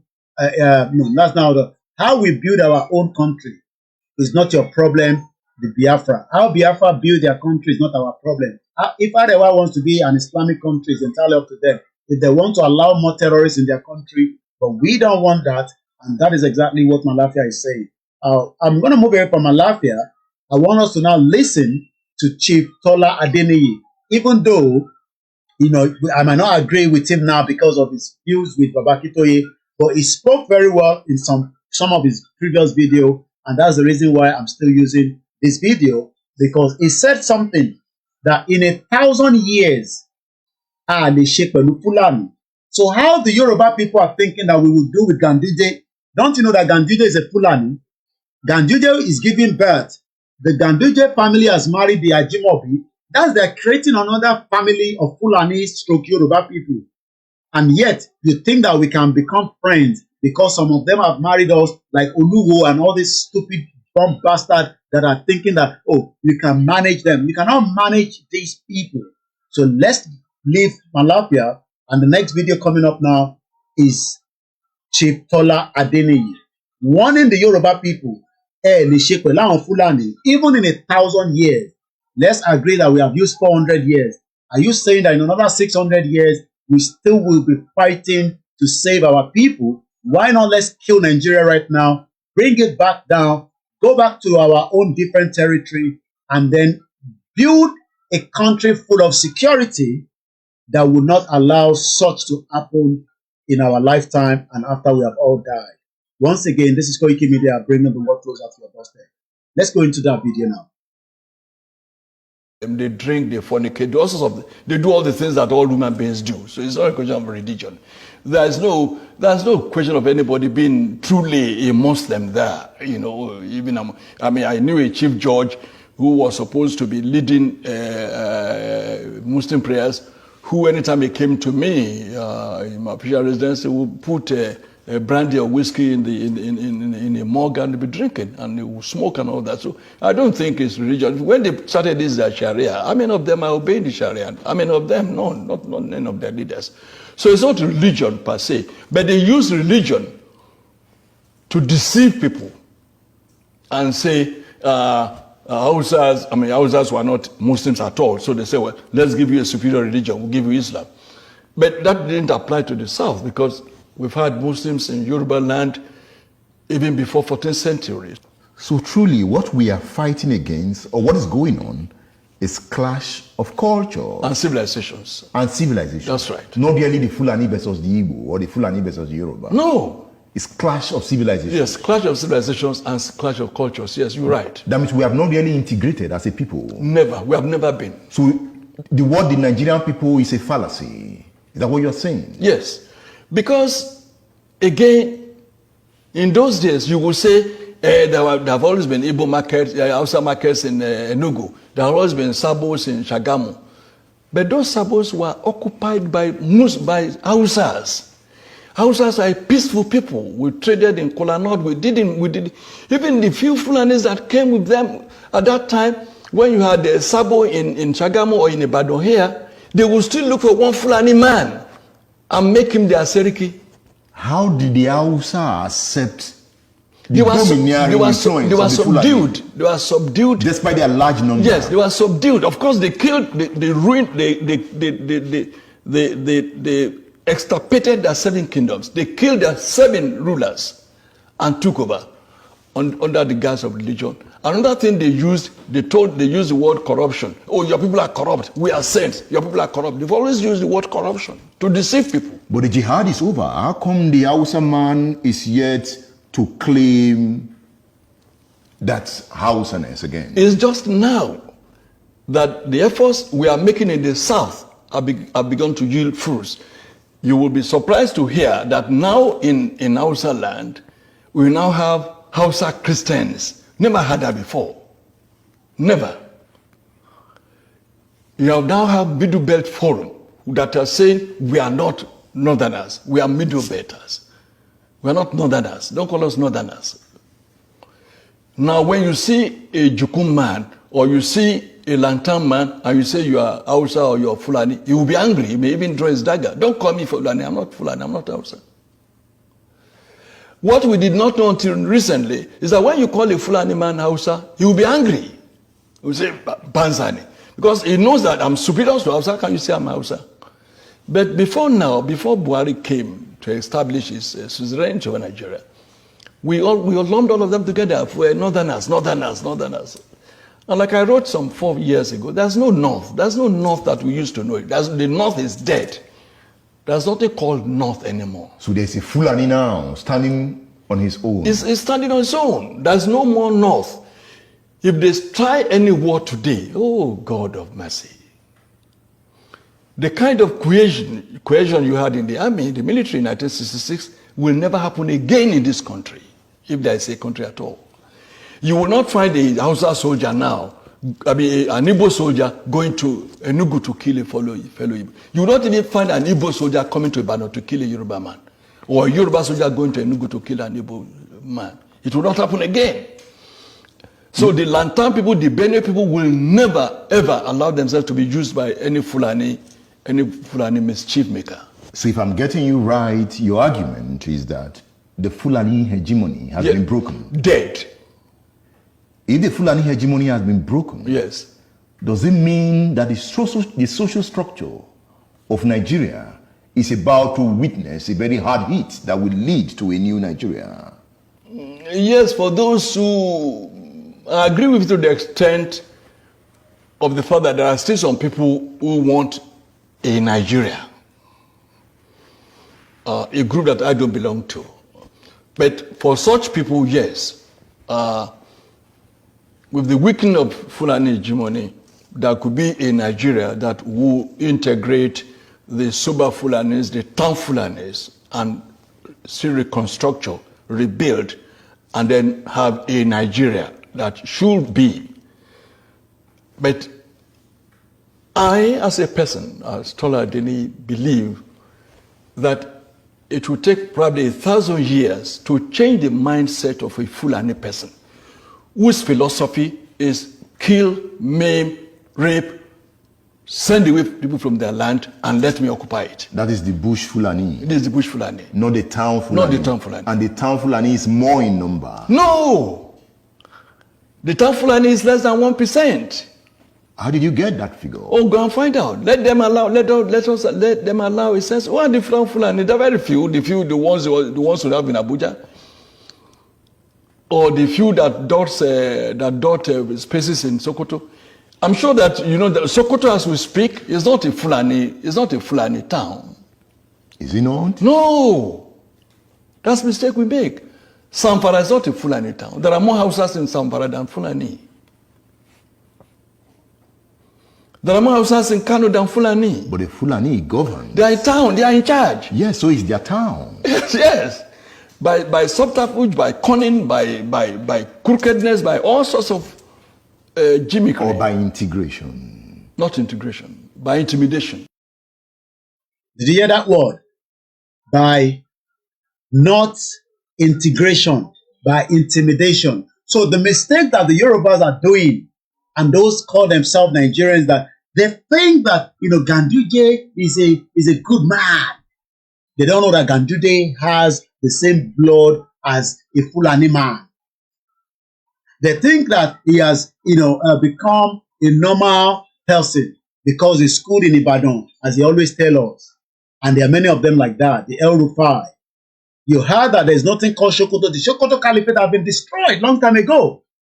But the bastard Yoruba man and bastard Yoruba woman will tell you, no. We can integrate with them because, bastard Ajimobi that died, that we don't even know whether, his soul is still far away out of that our Yoruba territory, that went to put his children to marry a Fulani man called Ganjuje's children. And imagine now, we now have half-blood Fulani inside Yoruba. Those are the bastards that will be telling you, Koiki, shut up. We're not going to break up Nigeria. We're going to break up Nigeria. By fire, by force. That country must break. Because we don't want to live in an intimidation Fulani country. So you are expecting us to save Nigeria because of one stupid Yoruba man that is there called Tinubu. Some bastard. And that is why Olushi Remi Tinubu is telling us, let me read it to you. Oluremi Tinubu, the wife of the president, has now unveiled hashtag. He's even put, so he knows about hashtag, the same one that they did not allow innocent Nigeria to make use of the social media and make good money. He's talking about one Nigeria unity, true fabric to be worn on Independence Day. So they want us to wear this fabric. They want us to, oh, sorry, you are not saying exactly what I'm showing. So let's leave this man in. Okay, let's finish watching this video because I want to show you that fabric. So I'm going to mute my mic again. And I said they are politically savvy. What they did to the rest of Nigeria. I want you to listen to this very well. What they did to Nigeria, make Abiola, a billionaire. And at the end of the day, now they kill Abiola. And they go kill Tinubu if Tinubu not careful. They go kill. Look, don't tell me they cannot kill Tinubu. Abiola was something that we thought he was never going to be killed. The same people killed him. The same bastard Babangida and Obasanjo are laughing, drinking wine. And I'm sure sometimes they will remember Abiola. They say we kill him. So you think that they cannot kill Tinubu? If Tinubu let him continue to pump money into the military and beg them not to have a coup. Because I'm told that Tinubu is pumping money to the military. I'm in another, as I'm speaking to you right now, I'm in my meeting, a prayer meeting, which I cannot afford to stop this program. So that's why I'm trying to manage to play as much video because the prayer is very, very important. And we are remembering our sister, our mother, our auntie that died, Mrs. Janet Pashaki. That's why I got my ears plugged there. So, it's just about 6 of us. And the prayer will be ending in another 20 minutes. So, right on this phone. So, imagine they want us to love Nigeria. What happened to my camera? It looks like my camera is frozen, is it? I think it's back. They want us to love Nigeria by wearing one uniform called fabric. We'll come back to that in a minute. Ẹ̀yẹn máa ṣe àmì, kẹ́ máa ṣàṣẹ, à ń ṣàdúrà fún ìyá wa Janet Pashaki and we will continue to remember her for a very long time. This prayer has been going on for the last 3 years. Only 6 of us every Tuesday. When they realized that the Fulani in the military, they could no longer use the military to retain power indefinitely. Since they've had power, they had access to the treasury, they say, oh yes, Edmond is from the east or wherever, brilliant man, he may likely oppose us and contest with us and rival us. Let's make him an ambassador. Let's give him an oil block. Let's make him a billionaire. We padlock his mouth. Let's get an Abiola. Make him a billionaire. Let's get this. Let's get that. And make them big. They will never be able to look us in the face. Then we can continue. Looting the treasury, we can continue. And once when we are in control of the treasury, we are in control of everywhere. Now, they are not in control of the treasury, at least for the next 3 years, because the criminal Tinubu is now in charge of the treasury. Jagaban. Jagaban. Jagaban is now in charge of the treasury. So he doesn't need their money anymore. He can dip his hand. And when people dip their hand, when we have a Yoruba country, we are going to buy them. So if Tinubu dips his hand, for those of you saying, hey, Tinubu let to Yoruba nation president. No, he cannot, because we know what he has done by dipping his hand in Lagos State. He's currently dipping his hand in Nigeria, money now. We've had Onando, we've had all kind of things with his children. Dipping hand, one toward leprosy, one bonue. And you want us to come and bring somebody like this to come and run a Yoruba country on our behalf. Or you want me to go and call Fayemi the criminal, or Fayoshe the criminal. Name them. Oshoba. Every single Oshoba could not build a good hospital. They are all taking treatment in London. How many of your own father, your mother, can come and take treatment in UK? This is the end of Nigeria. But this media war and propaganda, you don't go stop here. All we just need is you continue to fund it, continue to support it. That is all you need to do, so that we will be able to stand gidigba with them. Because we know that Tinubu is using his own deep pocket inside the government coffer when they pay him $100 million. We don't know where the money is. So he will use his TVC to convince the average stupid Nigerians that nothing is happening, and they will use that criminal channels television to deceive you. Only Arise seems to be fighting them because they lost out as well with the PDP, because we know the person that owns Arise is a PDP man. So they are all criminals, bomb bastard politicians and their media. After week 17, our next topic will be media. I've already seen the topic, but we are talking about corruption. What corruption has done in our life, if we do not kill corruption, and what I mean by kill corruption is to exit Nigeria. I'm not telling you to keep corruption in Nigeria, because you cannot kill that corruption while Tinubu is there. Because Tinubu doesn't need the Fulani anymore now, at least for the next 3 years. So let's leave that alone and come out of that. Now you can see Oluremi unveils hashtag One Nigeria / Unity fabric to be worn on Independence Day. Hallelujah.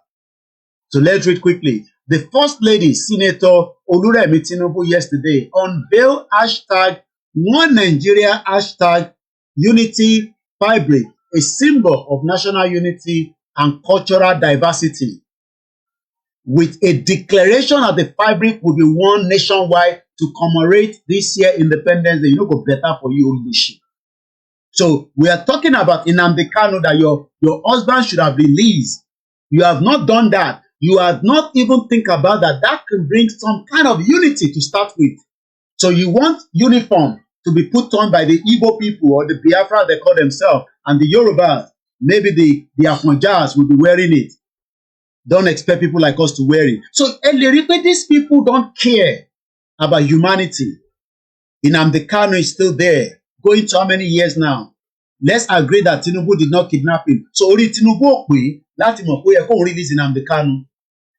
Who is he scared for? Is Tinubu scared of the British government? Because we know that the British are scared of the Yorubas. They know what we can do.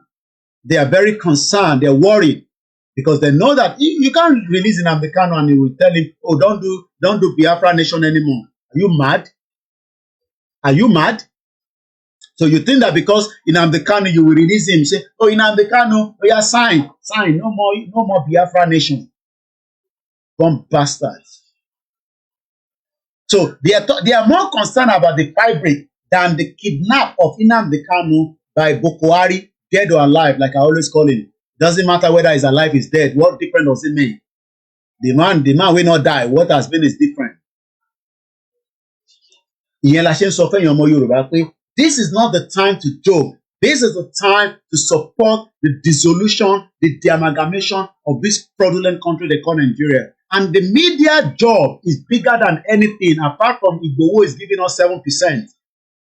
Because Igboho is 7% out of this Yoruba nation. Without Igboho, you cannot get Yoruba country. All this way, this pastor, they say, Igboho cannot do anything now. God is... No, God has chosen him. He's a chosen one. Not that we don't have many of them. Where is Gani Adams? Gani Adams is just there, put on white clothes and, with his appa like that. That they kill Yoruba people. He cannot put... His voice does not even reckon anymore in Yoruba land. Let Igboho speak now. If I call him now, everybody will copy that video and they will send it all over the place and everybody will shit in their pants.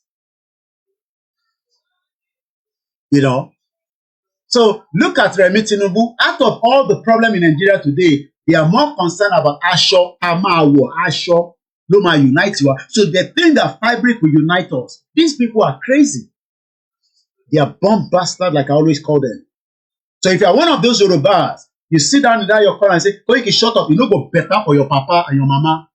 You never tell me to shut up. That man, he died on Monday, a week ago. For 2 hours, there was no bandicam. Remi Tinubu could not say, look, every part of Nigeria, every 774 local government, it is time to rise people, to train them about first aid and make sure that they deliver first aid to every local government. Olori Buruku and Sorasho. This man died because they could not get him out of the location where he was pinned down for 2 hours. Sorasho. These people are completely out of sight to what is happening in reality. So it's only those stupid Yoruba people fighting the Igbos on the Twitter when our real enemies are the politicians and the bomb bastard international community like the IMF and the World Bank. So let's come back into the program again. I want to play the next video because I want to focus a little bit more about the prayer, which is just about 10 minutes to end. So I'm going to play this video that I picked up of our own leader, Baba Akintoye. Baba Akintoye was in one of the Zoom meetings, but I haven't listened to this, but I'm sure it's one of the ones that we've listened to in the past. And the headline says, why the British are afraid of the Yoruba people. They know who we are. Our Yoruba la we are very, very intelligent. And they are scared that our margin with the Biafra is going to create a lot of problems. That is why they say, no, Koiki, don't work with Biafra. Imagine 2 people wants to go. Instead of us to unite, to exit. No. Don't let us unite. And that's why they divide it. You think Biafra are not divided? They are divided. They have what they call the doors. Those are Olori Buruku people. Those are the ones that sold in Nnamdi Kanu. Those bomb bastards, they call themselves. Even in Nnamdi Kanu brother, Olori Buruku is fighting Simon Ekpa. Imagine David Odoye. As much as I love him, that Olori Buruku boy, he's saying that Simon Ekpa is an agent. So he wants us to remain in Nigeria. That Olori Buruku David Odoye, bomb bastard Yoruba man. I don't even know whether he's a Yoruba or another Fulani Oloshi. I read some of his article, condemning Simon Ekpa, Olori Buruku man. Bomb bastard. That Simon Ekpa is an agent trying to destroy Southeast. Why not destroy everything? Because nobody's enjoying it. They killed Ken Saro-Wiwa in 1994, if I'm right, Abacha. So what does everybody enjoy? So let's destroy everything so that nobody enjoy nothing. As I speak to you now, my family, they are struggling. They can't make sales. They are working hard. Money is not coming in. We have to support them. We have to substitute it. You don't go better for your papa if you say when you keep Nigeria. If you say we should keep Nigeria. No humanity as this man that died on Monday. Bomb bastard. So instead of us to force this together, this energy together, so that we can pull it, the DOS wants to do their own. Some she call themselves Ominira 2022. Instead of everybody to come together in one unity and pull down this structure called Nigeria, even without a gun, 2 million of us out on the street of Lagos State, we will shut down the whole economy. We will paralyze everything. No port authority is working. No airport is working. Nobody's going anywhere. Nobody's going to school. We shut down everything. They don't want that because they know that the energy of the people is much bigger than the bullet. Bomb bastard. They call themselves Yoruba people and want Losholori Bruku. Instead of us to fight it now, said kill, before the corruption kill every single one of us on a daily basis. Now they don't want that. No, we're going to do our own separate. I don't want to do anything with Igboho. I don't want to do anything with Babakitoye. All this stupid, they set up all kind of different organizations. It's as useless as tissue paper.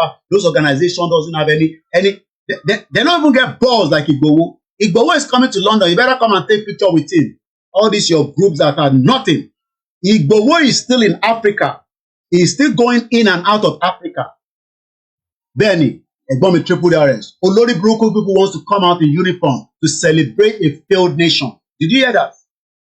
One bastard. And you will see them talking nonsense. Oh, no. We must not have anything. Koiki, stop pushing Igboho with Biafra. It don't go better for you. Stop telling me to stop pushing Igboho. Is Igboho a baby?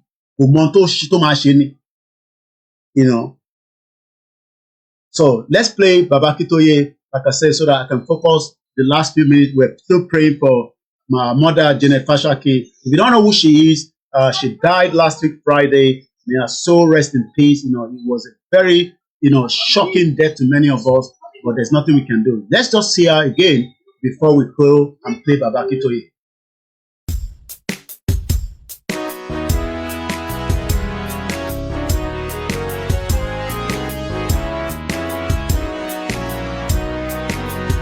Ẹ káàsán, ẹ káalẹ́, gbogbo ọmọ Yorùbá, ẹ káàárọ̀, káàkiri gbogbo àgbáńláyé. Orúkọ mi ni Sunday Adéyẹmọ tí gbogbo yín mọ̀ sí Sunday Igboho. Mo fi àsìkò yìí mo fi kí gbogbo ọmọ Yorùbá kú aráfẹ́ra kú tí mọmọ wa Janet Fashaki. Ọlọ́run á foríjì wọn, á pàṣìṣe wọn rẹ́. Mo fẹ́ kí gbogbo ọmọ Yorùbá ká mọ̀ kíníkan yìí pé tí àsìkò ikú ẹ̀dá bá tó, òun lẹ̀dá máa ń kú. K'Ọlọ́run jẹ́ kí ọdún jìnnà síra wọn.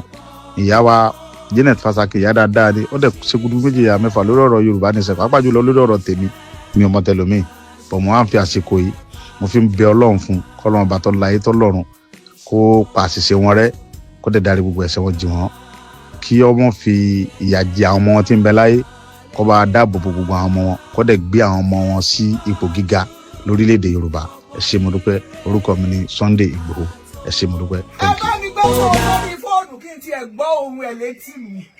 Kí n gbọ́ létí mi. Ìgbọ́ ẹ̀sà. Ìgbọ́ orílẹ̀ ayé ni. Ìyá ló gbàgbé Yorùbá nation. Olóko Olúwa ọmọ àgbẹ̀.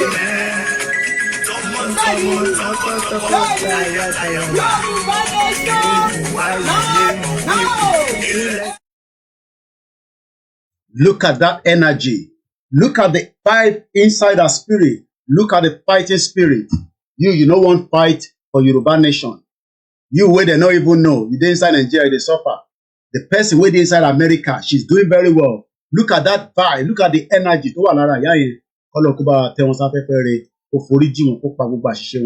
Now let's listen to our father. Like I said, it's one of so many of the videos that he has done in the past, but he wants to explain in this video how the British or Britain are scared, afraid of the Yoruba people, including you. I'm sure some of you at work, you saw how I was bullied about a week ago at number 10 Downing Street by that officer. How many of you have been bullied as well across all the network in the UK? How come that? So they say, well, we can't go back to Nigeria. They're not going to employ us. There's no job. So when the racism was here, when they spit at us, we just accommodate it and we accept it. And the one that we can push through the laws, we do our best. We don't have a choice. But we have a choice if we have a country where everybody will respect each other. Not in Nigeria. So let's go into that video and listen to it. Once again, Mokibu Bualen Conceal. If you're new to the platform, share the program. bẹ́ẹ̀ ni pé àwọn tó kó wa pọ̀ fún àǹfààní tiwa kì í ṣe torí pé kó bá dáa fún àwọn èèyàn dúdú tó wà ní Nàìjíríà, kó bá dáa fún Yorùbá, kó dáa fún Ìgbò, kó dáa fún Ìjọ, kó dáa fún Fúlàní, kó dáa fún tíì, rárá o.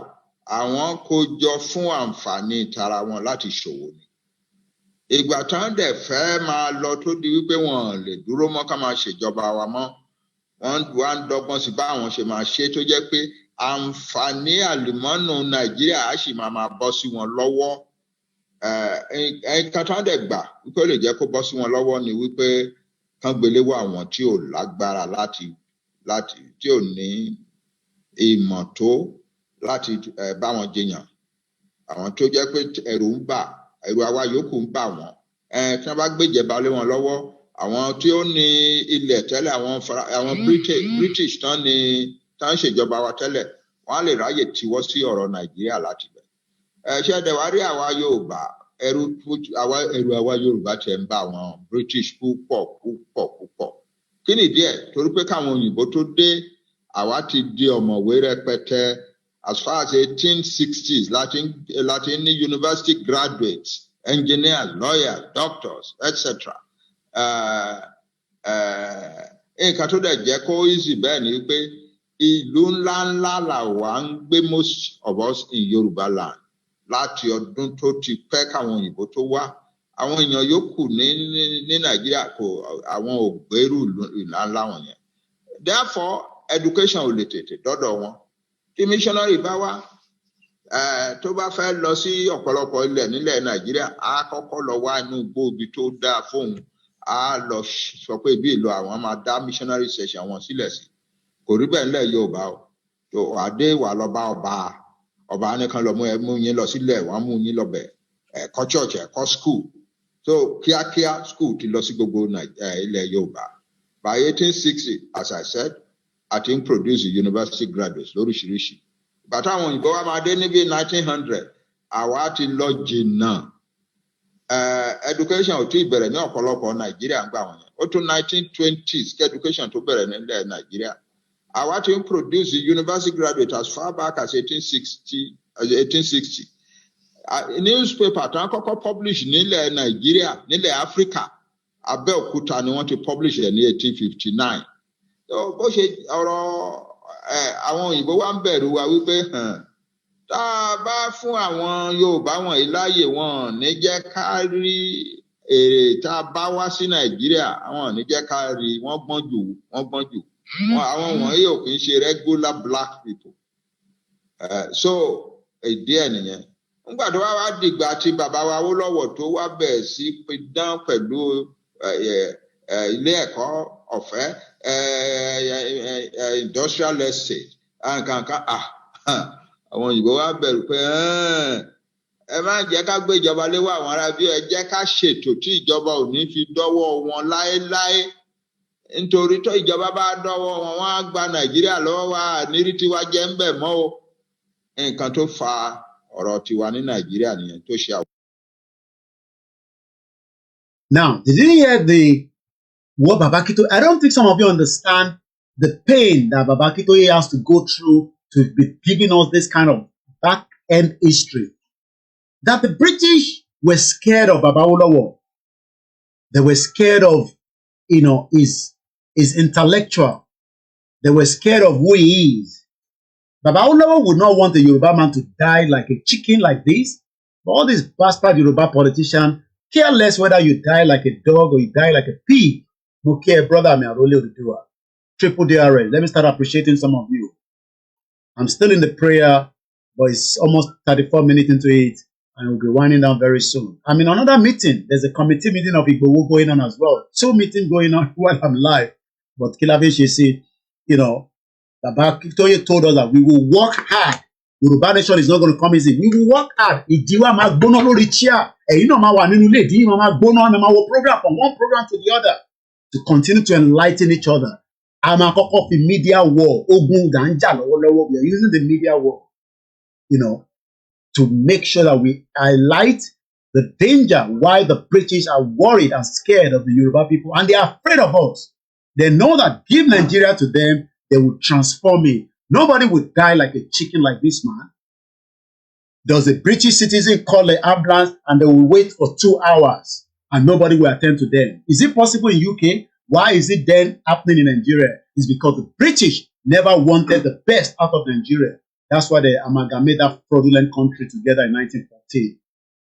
And we are saying, let us de-amalgamate it. A Yoruba where we say, no. That is not what we want. What we want now, Mukia Juliet, what we want now is for us to have a proper, leader. Which is Tinubu going to be a good leader? Is all these criminal leaders, or even you in Nigeria, you can never be a good leader. Maybe in Yoruba land, because you know that we're going to buy you. If you steal any money, we will buy you. Just like we said in the discussion that we're going on, with this corruption, which we talked about at the first hour. Not this one. This is like, the second show. I already done the 2 hours. I was on the Star Radio after a very long time. I had a bit of time with them this morning, but it's been very busy. I've been very, very busy, but like I said, so at the Soro Nipa Ele, if we don't end corruption will kill every single one of us. So if you're one of those that say, look, Koiki, I understand all this, but we can manage. Look, you cannot manage Nigeria, Umugo. The British were scared of us, so why do you want to manage Nigeria? Mokia Abdullah. Emma Buna one day that we have to keep burning your data, so that you can listen to this. Ogumola Mutik Pele and Community Oti Pashel Oti Paguru Lolo Abawa Pelue.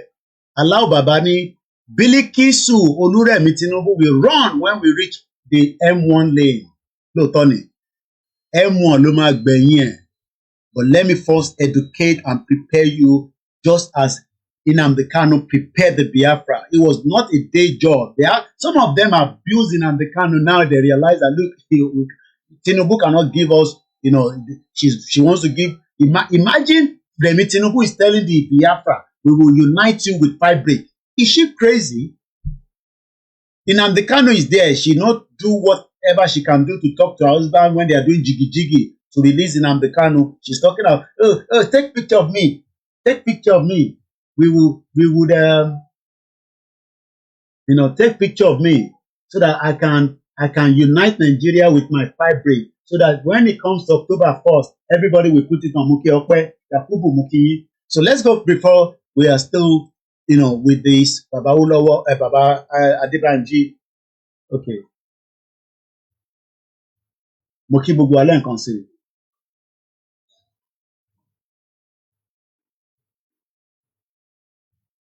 Okay, I think let me remove this image because it looks like this image is having problem with the, with Facebook or your Instagram.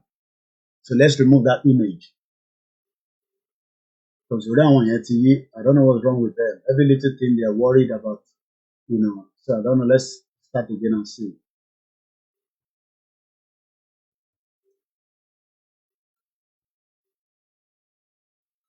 I think that image was having, some kind of whatever issue. So now, Moki Wugwale can see, let's Moki our Sarah Ajayi, and many of you that have joined us at the beginning, Idowenia, Moki, Triple DRS, Ayuba Moki, Gomi Waris, Olawale Alabi, Brown, Akiola, Busari, Kazin, Abiodun Adebusola, Spark Lizzie, Tony Ages, Omoto Sholaumi, and the silent listener, Daniel Adeyemi, and Easy Mukieme, brother Midada.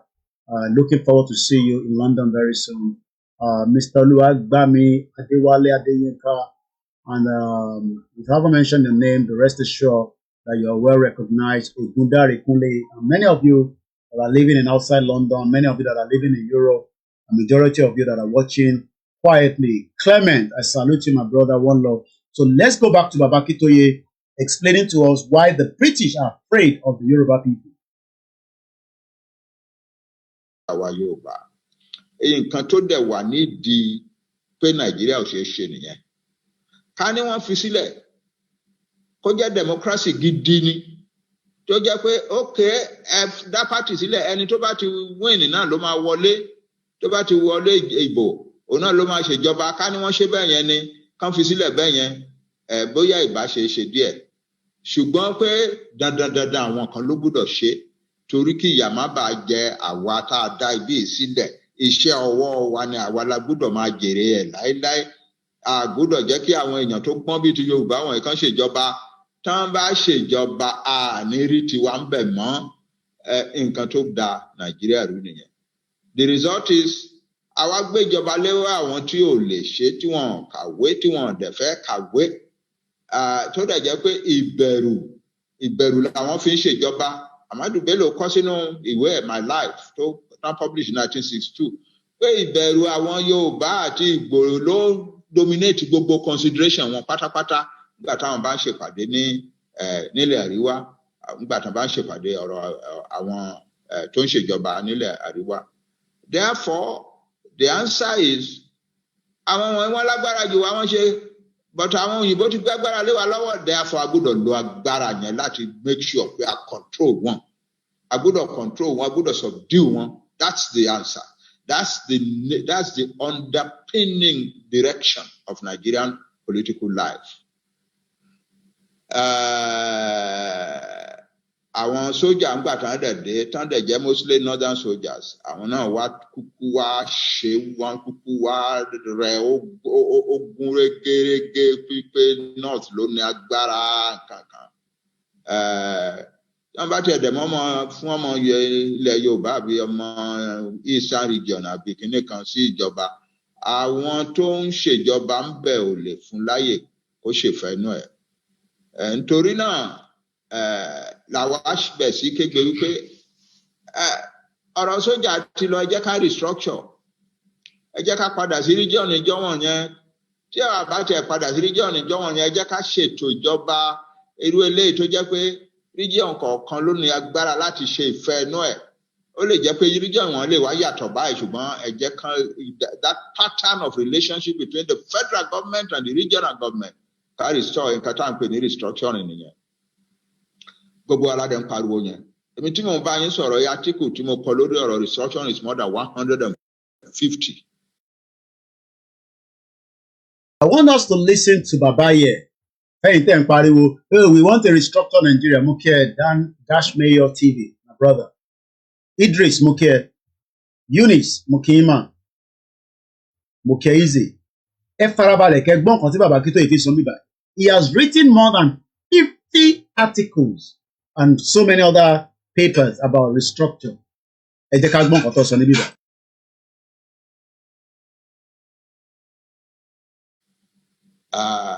But àwọn tí agbára wà lọ́wọ́ ẹ̀ wọ́n mọ̀ wípé tá a bá restructure agbágbára lọ́wọ́ wọn nìyẹn. Wọn lè gbà láéláé. Ẹ̀bọ̀ níbi ọdún bíi 4-5 sẹ́yìn àwọn bíi 2 lára wọn bẹ̀rẹ̀ sí lérí wípé rather than accept restructuring we will go to war. Nígbà yẹn mo kọ átíkù tí mo fi dá wọn lóhùn. Ṣùgbọ́n òótọ́ tó wà ń bẹ̀ ni wípé agbára wà lọ́wọ́ wọn o. Tí wọ́n bá ní wọn fẹ́ restructuring kò sí nǹkan tá a lè ṣe o. Àwọn ní minority o. Àwa tá à ń fẹ́ restructuring ní majority ní Nàìjíríà o. Àwa south west, south east, south south, middle belt. Àpọ̀jù north west lọ o. Ṣùgbọ́n nǹkan tó wà ní democracy ni wípé dídá tó wà ní democracy ni wípé tí majority bá níbi báyìí là ń lọ minority náà lè sọ pé kì í ṣe bẹ̀ làwọn fẹ́ ṣùgbọ́n tó bá yá wọn tẹ̀lé àwọn tí ó jẹ́ majority ṣùgbọ́n ti Nigeria minority ni wọn ò gbà àwọn ò lọ kò sí nǹkan tá a lè ṣe and democracy collapses at that point. The power of democracy collapses if the minority insists that we are not going to follow the majority. And so that is the way it is. Eléyìí tó tẹ̀lé tí wọ́n á burú jù ń bẹ̀ báyìí ni pé bá a ti ẹ̀dẹ̀ ṣe restructuring kò kájú àwọ̀ ò kájú ìlú mọ́. Àwọ̀ restructuring ò kájú ìlú ẹ̀yà tó ń jẹ wá mọ́. Nítorí àwọn látòkè ọya tápè ní Àrẹwà àwọn Fúlàní wọ́n ti látọdún 5 ni wọ́n ti bẹ̀rẹ̀ sí attack ilẹ̀ wa wọ́n invade ilẹ̀ wa tó ń lérí pé àwọn máa lé wa kúrò we shall kill, maim, destroy and turn Nigeria to the greatest bloodbath on the African continent. We shall banish you from your land, and if we cannot banish you we shall exterminate you and things like that. Wọ́n dẹ̀ wà Nigeria Johnny wow, lè sọ pé kán má wá sílẹ̀ wa o. As long as we are together in the same country, lè sọ pé kán má wá. So gbogbo nǹkan tó ń ṣẹlẹ̀ wọ̀nyí á sì máa ṣẹlẹ̀ lẹ́yìn ìgbà tá a bá ṣe restructuring tán. Ìdí ẹ̀ nìyẹn tí àwa kan fi wá ronú sí pé ẹ wò ó, àwa ò kì í ṣèlú, àwa ò kì í ṣe ìyà kékeré. Kí ló dé? Ṣé dandan la gbọ́dọ̀ jókòó sínú ìyà yìí? Ẹ kú kalẹ̀ o. Ṣé dandan làwa Yorùbá gbọ́dọ̀ jókòó sínú ìyà yìí? Èmi tí mo jẹ́ bàbá yín, àwọn ọmọ kéékèèké yín wọ́n wá wọ́ bá mi. Mo agree pẹ̀lú wọn náà, but arúgbó kì í ṣe líle. Ṣùgbọ́n nígbà tí wọ́n jẹ́ kí n sinmi, tí wọ́n jẹ́ kí n gbádùn, èmi náà wá wọ okay. Èmi ni mo bí yín. Tó bá jẹ́ nǹkan tí ẹ̀ ń wá, nǹkan tí èmi náà ń wá nìyẹn. Arúgbó fẹ́ máa sọ ni. Ṣùgbọ́n nígbà tí ẹ̀dẹ̀ tí nǹkan tí ẹ̀ ń wá nìyẹn, nǹkan tí èmi náà ń wá nìyẹn. Èmi náà mo dẹ̀ wá ń sọ fún wọn wípé ẹ lè sọ pé nǹkan tí ẹ̀ ń fẹ́ nìyẹn, òfin ìjọba ò mú yàn láti sọ. You are free to say you want self-determination for your people. There is no law in the world that bans you from saying that. Now, that is to encourage our tamam beru, self-determination. Self-determination. Shout out to you, Clement. Moki Yawa Modupe Ola Bello. Moki Yoruba Gbayi. Oniyo Koiki Oko Fulani. Ọlọ́run jẹ́ kí mi fẹ́ Fulani o. Ẹ ṣé gan ni. So what I'm trying to explain here is that a lot of us are scared of Tinubu. We were scared of Buhari. We were scared that Taba Pariwo, self-determination, they will come for us. They will do this, they will do that. Oh yes, definitely, there's no doubt about it. They will try all that nonsense. Moki, Mr. Peter, one of our Instagram has been pulled down, but I've already requested a review because what we're discussing, is not, more than enough for them to have taken us down. So Moki, gbogbo ẹ̀yin tí ẹ wà lórí ìkànnì pẹ̀lú wa ní àṣálẹ́ lórí ètò wa. Bàbá Lẹ́kìtì mo kí yín. The phone line is open. Níbi tá a sọ̀rọ̀ dé àti tá a ti ń sọ̀bọ̀ látọ̀sán títí di wákàtí a ti ṣe another 2 hours. Tàbárẹ̀ tó fẹ́ dá sí gbogbo tá à ń sọ̀bọ̀ ẹ lè pè wá. Studio number ni nọ́mbà tó wà nísàlẹ̀ yẹn tó ní +44 74 044 05917. Ká gbọ́ nǹkan tí ẹ̀yin náà tẹ̀rí sọ̀rọ̀ tí a ti ń bá bọ̀. Bàbá Lẹ́kìtì, ìyàwó Tinubu ti ní àwọn máa ránṣọ tí aṣọ yẹn ń kọ́ ẹjẹ́ fi wọ̀nyí ká tó padà sọ́dọ̀ bàbá wa.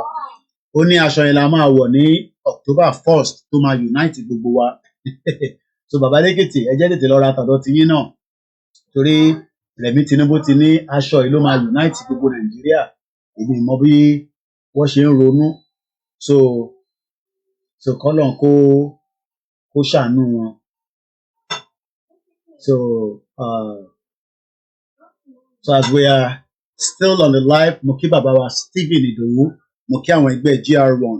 I'm still in another meeting, like I said, meeting upon meeting for the preparation. Mo kí gbogbo ẹ̀yin tí ẹ̀ ń bẹ nílé, tí gbogbo wa tá à ń dárò ìyá wa Janet, kọ́lọ̀ kó fọ̀rùn kẹ́wọn kó dáríjì wọn. A ti ṣàdúrà fún wọn níbí, ojoojúmọ́ náà ni wọ́n sì máa ṣàdúrà fún wọn. Like I said, the burial arrangement has not been announced yet, but I believe she will be buried in America from the information we're hearing, and she will not be returned to Nigeria for burial. It will be in Nigeria. Now, let's finish Baba Dada, Baba Lalubarika. Tí wọ́n sọ fún wa pé, look, forget about àwọn tó ń sọ̀rọ̀ nípa restructure. Restructure cannot bring anything out. Ẹ̀yin tí ẹ̀ ń ronú pé Tinubu will give you a restructured country. It's not going to restructure Nigeria. You're not going to get the other one. Don't pariwo náà. So jẹ́ ká gbọ́ bàbá kí tó ìkàndínlẹ̀. Let me mute my mic again.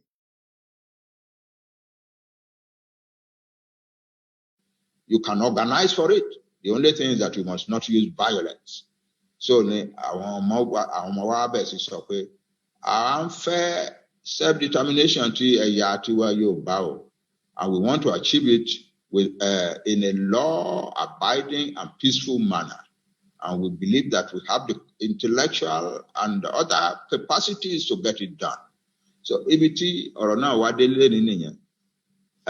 Kì í ṣe gbogbo Yorùbá ló ti gbà yẹn o. A gbọ́dọ̀ sọ̀tọ̀ kì í ṣe gbogbo Yorùbá ló ti gbà yẹn, ọ̀pọ̀lọpọ̀ sì ń bẹ̀rù pé tàbá sọ treason, wọ́n máa mú wa civil war kankan and so on. But àwa tá à ń sọ èrò tó dẹ̀ ń sọ ó ń pọ̀ sí lójoojúmọ́ o.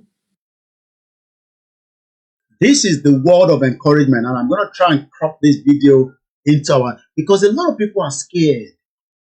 Eunice, Moria, sister, mi dada, Mokima, Ekabo, Mama dada, Mokim, Yawa.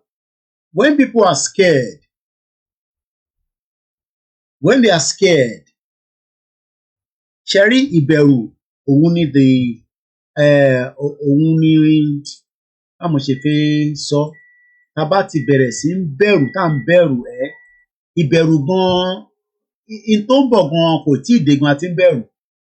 Ẹ má gbàgbé rálì wa, nínú rálì yẹn náà ni ẹ ti máa láǹfààní àti rí Ìgbòho. Ẹni tó bá wá lè fẹ́ dínà ní Hilton London Kensington láti wá jẹun pẹ̀lú olóyè Ìgbòho, ẹ kàn sí wa láti lè ra ticket.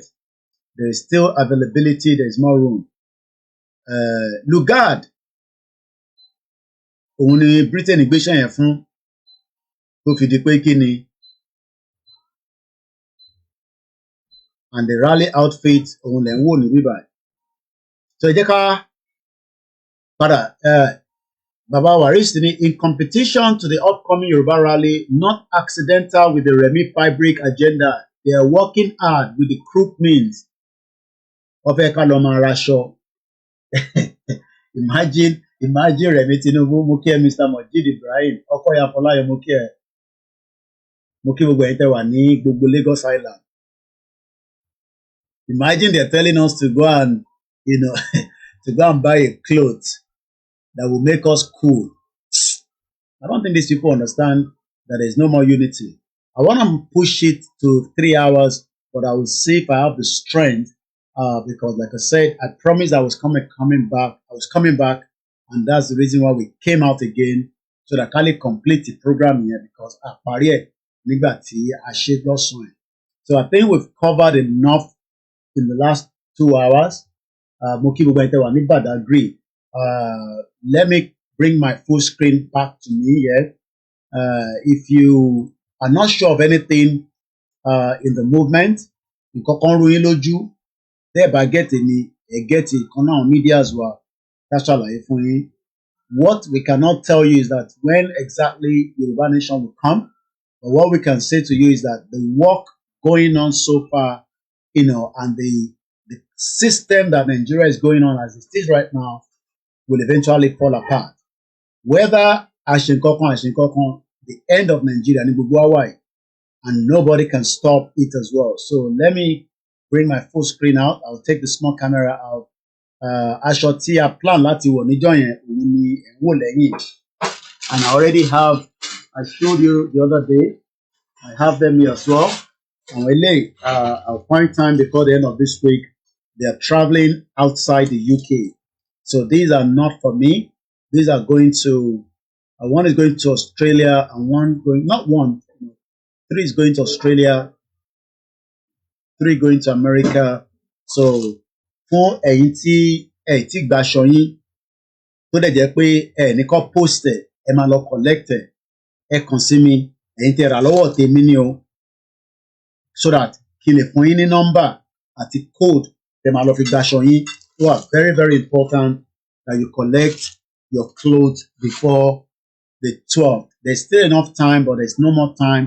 Kò gbogbo tábí fi ṣe event ẹ̀ nísìnyí kò pé 1 month more. For 1 month more. So I'm just going to be reading the comments, and then hopefully allow Baba Elekitini Ogun killed Tinubu's wife. Benny. So the line is open. I will allow the line to, and I'll be reading your comments. If you want to participate, you have the next Eleni, the last 1 hour. While I'm still listening to my meeting that is going on behind my airport here. Kolo Kuforiji, our Jane and Fasha King, we love her, but the Lord Eledumare lover as well.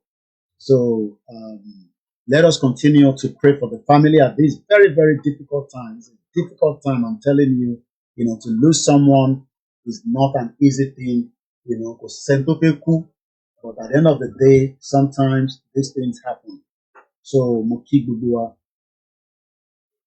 So again, if you have something that you want to share with me, you have information, if I get a get Babalekiti, get Yoruba Wuyi, get any of the media, we have a strong media that are working tirelessly, to make sure that this movement, and the media continue the work. There might not probably be engagement of rally, but around Tiwaja Deni Agege a couple of weeks ago.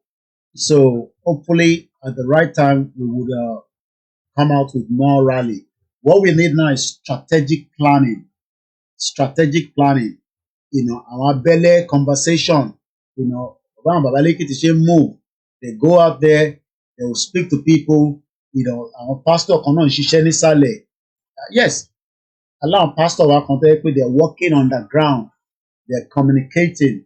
We need to talk to many people, different organizations, different, bodies within the Yoruba land and within the Africa and the European sector as well. How much is the attire for the rally? It's £25, man. Jẹ́ wo bí a mo tún lè ṣe ẹyọ mo fẹ́ máa tún lọ máa ṣí mi tí máa difficult láti hold padà. Èyí tí mo ti ṣí ni mo fẹ́ mú jáde. Please hold yẹn bí ṣe lè hold it. So bó ṣe rí lélẹ̀. Let me see if I can give you my full back screen. I gotta move my camera a little bit so that my phone an open back screen so that so that is my original screen at the back. So báṣọ ẹ ṣe rí lélẹ̀. So original screen mi lẹ̀ ń wò nísìn. So bó ṣe rí lélẹ̀. So bó ṣe rí ni. I'm sure you can see it properly. Different sizes up to double XL, up to XXL, large, medium. So bó ṣe rí ni. It's £25, but collection only. Tẹ́ bá fẹ́ kọ́ post ẹ̀ ẹ máa fi £5 kún. So wọ́n mi wá kan pè mí láti Basidi, wọ́n náà wọ́n lè wá sí London àwọn ò lè nítorí £5 kọ́ post ẹ̀ sáwọn. tó bá yẹ pé ẹ máa fẹ́ pẹ̀lú post ẹ máa san £30. Tẹ́ bá pè á fún yín ní account details yẹn. And if you just want to support, you can't make it to the rally, you can't make it to the dinner. Look, £20, £100, So you can also do a voluntary donation. So bó ṣe jẹ́ nìyẹn. So that is what it looks like. Okay, so ẹ lè wọ nǹkan sábẹ́. So ẹ mọ̀ pé weather yẹn kò ń ṣe kó máa ti tutù táàrí irú ẹ̀ rí. But at least, ẹ lè wọ any outfit inú. Kódà ẹ lè wọ something thick like this kẹ wá wọ̀ wọ́n lé lórí. I mean anything tó bá jẹ́ wooded, gbogbo àná la ní wooded. Gbogbo àná la láṣọ Yorùbá nation. Mo kí bàbá wa Kenze Abiola Fakohunda. Mo tẹ̀lé ẹ̀gbọ́n mi Fakohunda ní South Africa lẹ́nijọ́ mẹ́ta. I hope he's doing very well. So instead ẹ máa fi máa wọ jacket eléyìí ti wà ó dẹ̀ wà padded nínú, and the quality is very good as well. So anybody can wear anything and you can wear this. Ẹ dẹ̀ lè dé fìlà ẹ lè wé gèlè. Ẹ mú fèrè yín dání. Ẹ ti rí gbogbo àwọn leaflet a fẹ́ pín a máa ha fún yín ẹ máa bá wa distribute ẹ bẹ̀ ṣe ń rìn lọ. There's banners coming as well. We still need to put a lot of things in place. So as the platform needs to support the movement for this particular, and in terms of ṣé account wise nǹkan lè máa sanwó sí o ìfẹ́ lódò àpapọ̀, and after the event àní béèrè owó lórí platform yìí mọ́ on their behalf. So bó ṣe jẹ́ nìyẹn. So ẹ jẹ́ ká tún close the screen wọn padà. So kọ́lọ̀ kó bá wa foríjì àwa lẹ́ǹkan sí.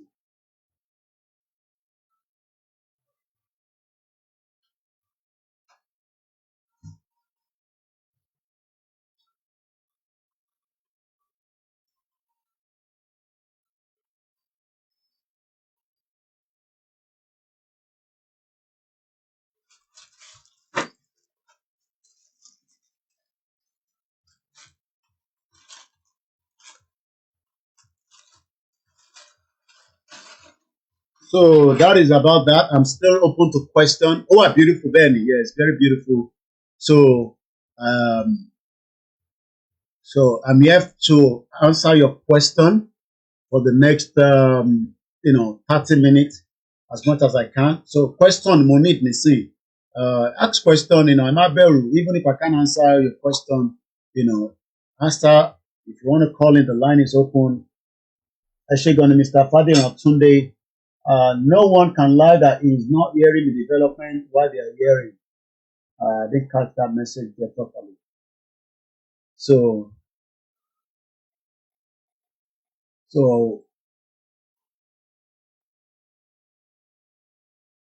that is where we are right now. There's a lot happening. Nigeria, Nigeria is a non-ending. The problem is too much.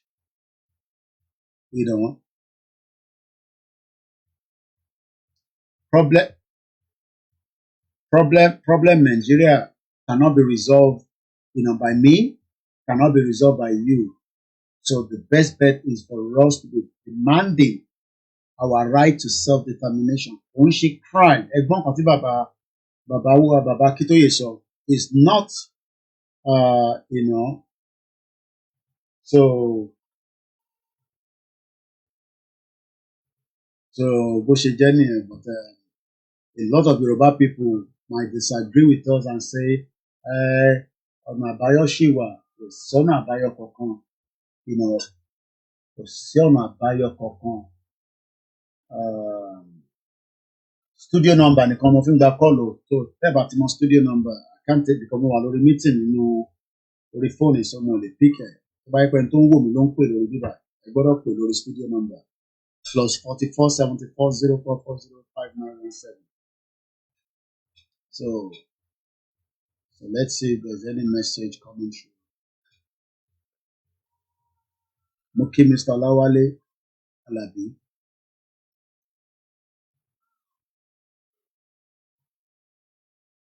Akibabawa Professor Akintoye Dada. So anyway, let's call it a night. Hopefully tomorrow we will be out again.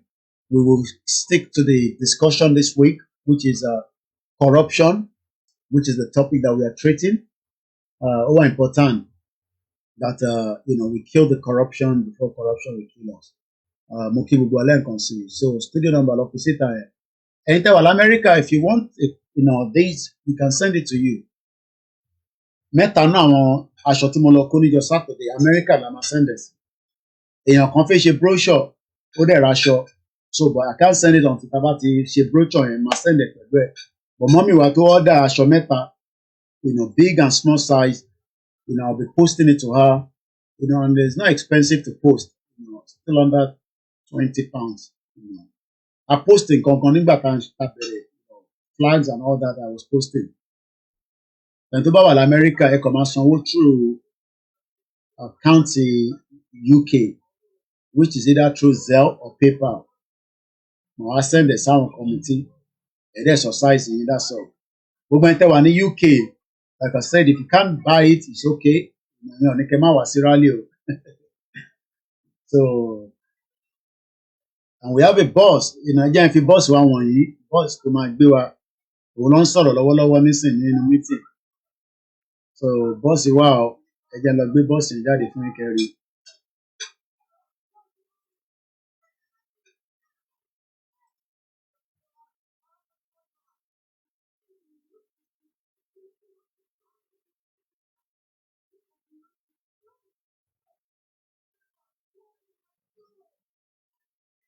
Ẹ jẹ́ n fi boss yẹn wọ̀nyí.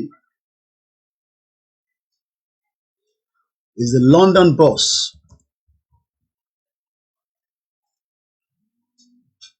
Okay, I think there's a call coming through. I got back calling.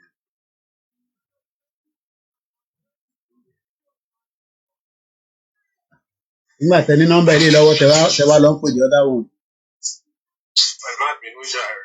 Ẹgbẹ́ òsókè àwa ni ẹ.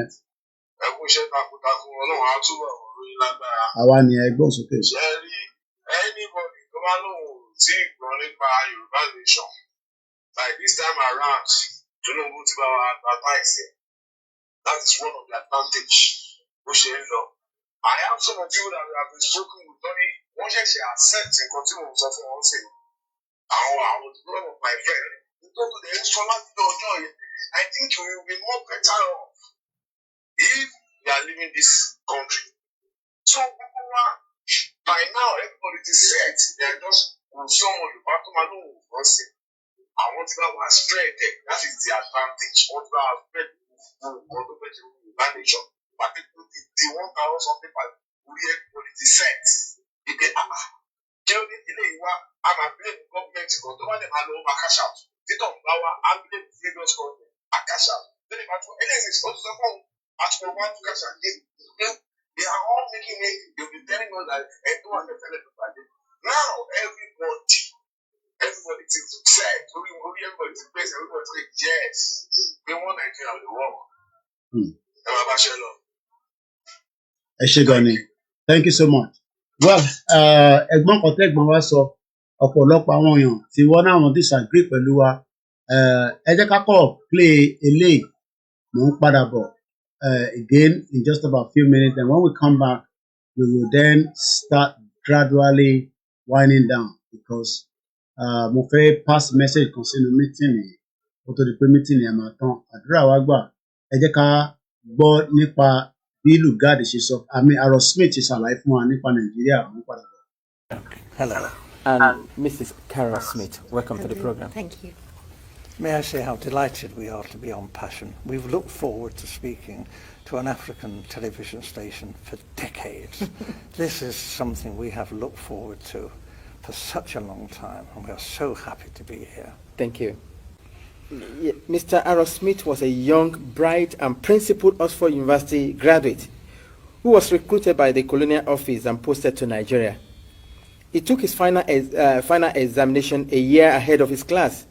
He also married Mrs. Carol Smith, whom he met while they were both at Oxford University.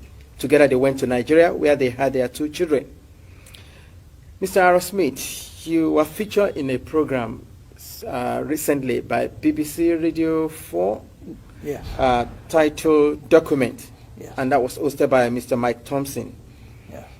You are alleged that the British government rigged the first and most important election in the history of Nigeria in 1959 in favor of the North. Am I correct? Yes. How long were you in Nigeria for? From 1955 to 1960. And we were based in Lagos. I was on the staff of the Department of Labour.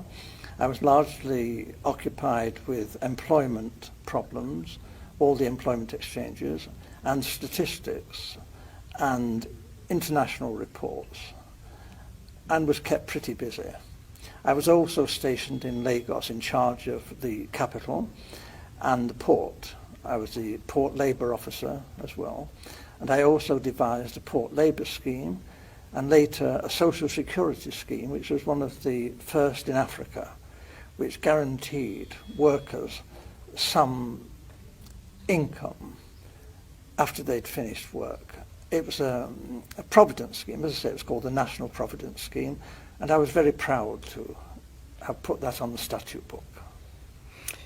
I was going to ask you what your role is. You've mentioned 3 important. Is there any particular name given to your office while you were there? Just Labour officer. I was a Labour officer, a senior civil servant. Okay. I only intended to stay in Lagos initially for 2 tours of duty. Although, because of this conflict with the elections, there were difficulties. Actually, government wouldn't let me leave the civil service. They were determined that I should stay in the civil service after my 2 tours.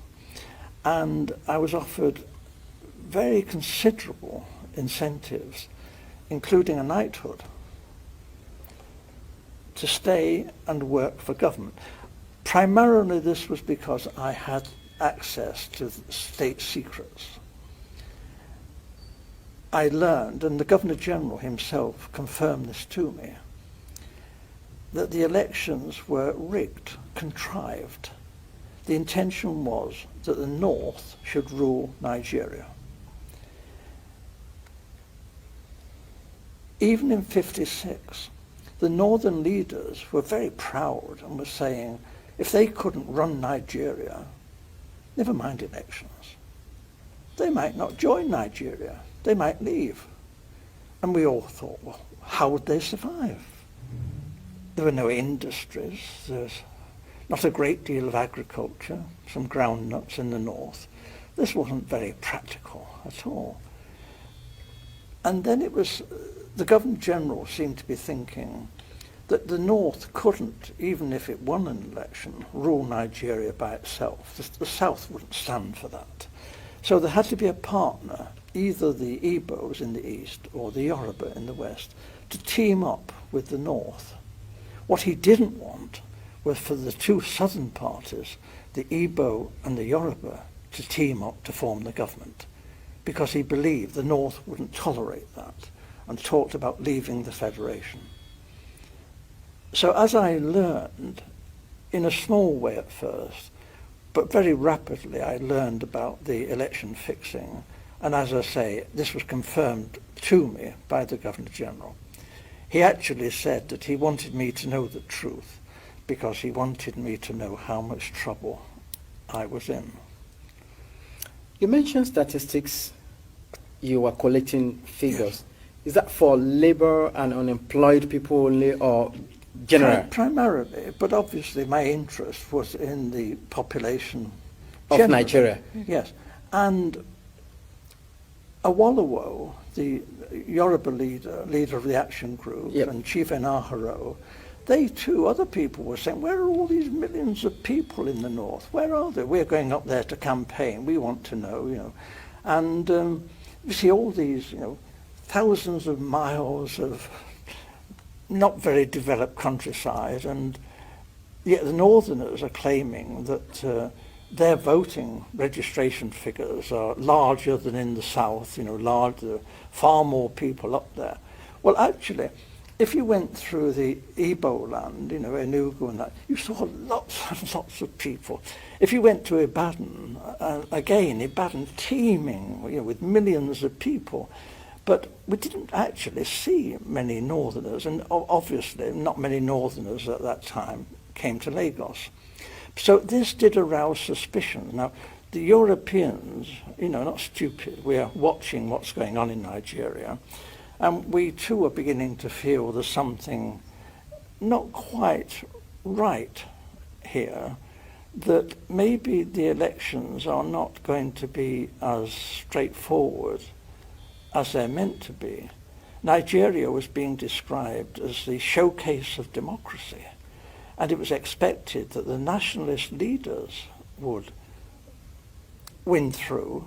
But actually, when the election results were announced by the Governor-General, before the vote was even in, he didn't vote, didn't count for that, he didn't wait for that. I have to tell you, the British were counting the votes, and the British cannot be trusted. They look after their friends. Loyalty is the big thing for the British. And we were friends with the emirs of the north. We looked on people like Enaharo and Awolowo as rather dangerous people. They might even be communists. That's ridiculous, actually. They couldn't be communists in 1,000 years.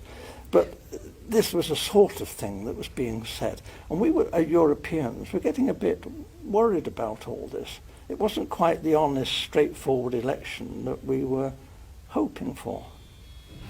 Apart from Professor Anderson and Dr. Patrick Wilmot that supported your submission on the rigged election, there were other people who also served in the colonial office in your days. I mean, who opposed to this submission? Initially, I was warned of what was going on by my senior officer, a Major Bunker. I didn't know. And I knew that the Governor-General had directed me to take all the office staff of the Ministry of Labour to help Chief Okoti Igbo in politicking in Warri. And this was most irregular, and I refused to do this. Having refused an order, I know what the drill is. You resign. I resign my post. That is the proper thing to do. What they did then was rather devious. They persuaded me to withdraw my resignation, and when I did, they sacked me. It didn't go through, but I thought this was a bit low after I'd resigned and was prepared to leave the country. This was not very nice behaviour. They later withdrew this and said that I had been of some service to the state, and actually commended me for what I had done, and said I could leave Nigeria with splendid testimonials, and we shook hands on this. And this was done with the recognition of the Deputy Governor-General, Sir Ralph Grey. And then I left Nigeria the first time and took up a job as a personnel officer, a very big job, with the Esso refinery. And then government came after me, declared that I was a traitor, and I had betrayed the British people, ought to be imprisoned, and I lost that job. And then they came to me again and said it's all been a big mistake, dreadful mistake. I'm a jolly decent chap, you know, Oxford chap, and they put me on a plane straight back to Nigeria, where I'd make up for the time I'd been away. There was a great deal of good work for me to do, and we fell for this. We shouldn't have gone back, but we did. So what we've been listening to while I was off the seat, Emabino, is just what Aaron Smith revealed before he died in 2007. The British government are afraid of Yoruba people, and they're also scared of the Biafra. That is why they don't want the Nigerian government to release Nnamdi Kanu. Because Kotaba releasing Nnamdi Kanu is going to create more problem for them. But not releasing him as well is also a big problem as well anyway. So that is on that. So we're going to end this program tonight. Thank you so much, everyone, for joining us on this particular evening. We hope to be with you again with more educational program. And we hope that you've learned a lot this evening. And you are also removing your fear. Ìbẹ̀rù. A gbọ́dọ̀ yọ ìbẹ̀rù kúrò lára. Tá a bá ti yọ ìbẹ̀rù kúrò lára, we cannot achieve what we want.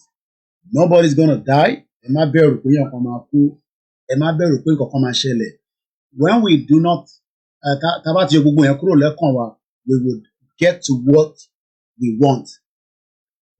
The government of Nigeria is concerned. They're worried. They don't know níbi tí gbogbo èèyàn fẹ́ gbà yọ. They are also concerned, so they can use DSS to shakara everybody, use police, use security. But the country itself is fragile. While we are asking for Yoruba nation, you don't even know the plan of the El Zakizaki. You don't know the plan of so many other people. The Niger Delta is still there. The Asari Dokubo is still there. The country is fragile. There are many stakeholders in Nigeria, and the country will no longer be able to sustain itself. And more people are more intelligent. I want you to become more intelligent. More intelligent. Because more people understand, what it's all about now. So, Otiyato City Tele, this time around, more people understand that the country is no longer holding. So, Adura Wagba. So, thank you so much for joining me again this evening. And if it's the first time, remember to share the program. And like we say, October 12th, not the 1st. We are not celebrating the 1st. We have no business with the 1st of October. All we want to celebrate is the rally and the dinner with our emeritus. People want Professor Banji to be in London. I don't know whether or not he will be in London, but as soon as we have that information, I will let you know. And on that note, Mukibu, thank you so much, all our Biafrans. Thank you, all the freedom fighters, the medias, the most important, the medias that are holding on to this struggle. From the Biafra, from the Yoruba, the Arewa are not really doing much. The Ijaw don't have the voice as much as the other two, but we have to support each other so that we can all exit from this contraption.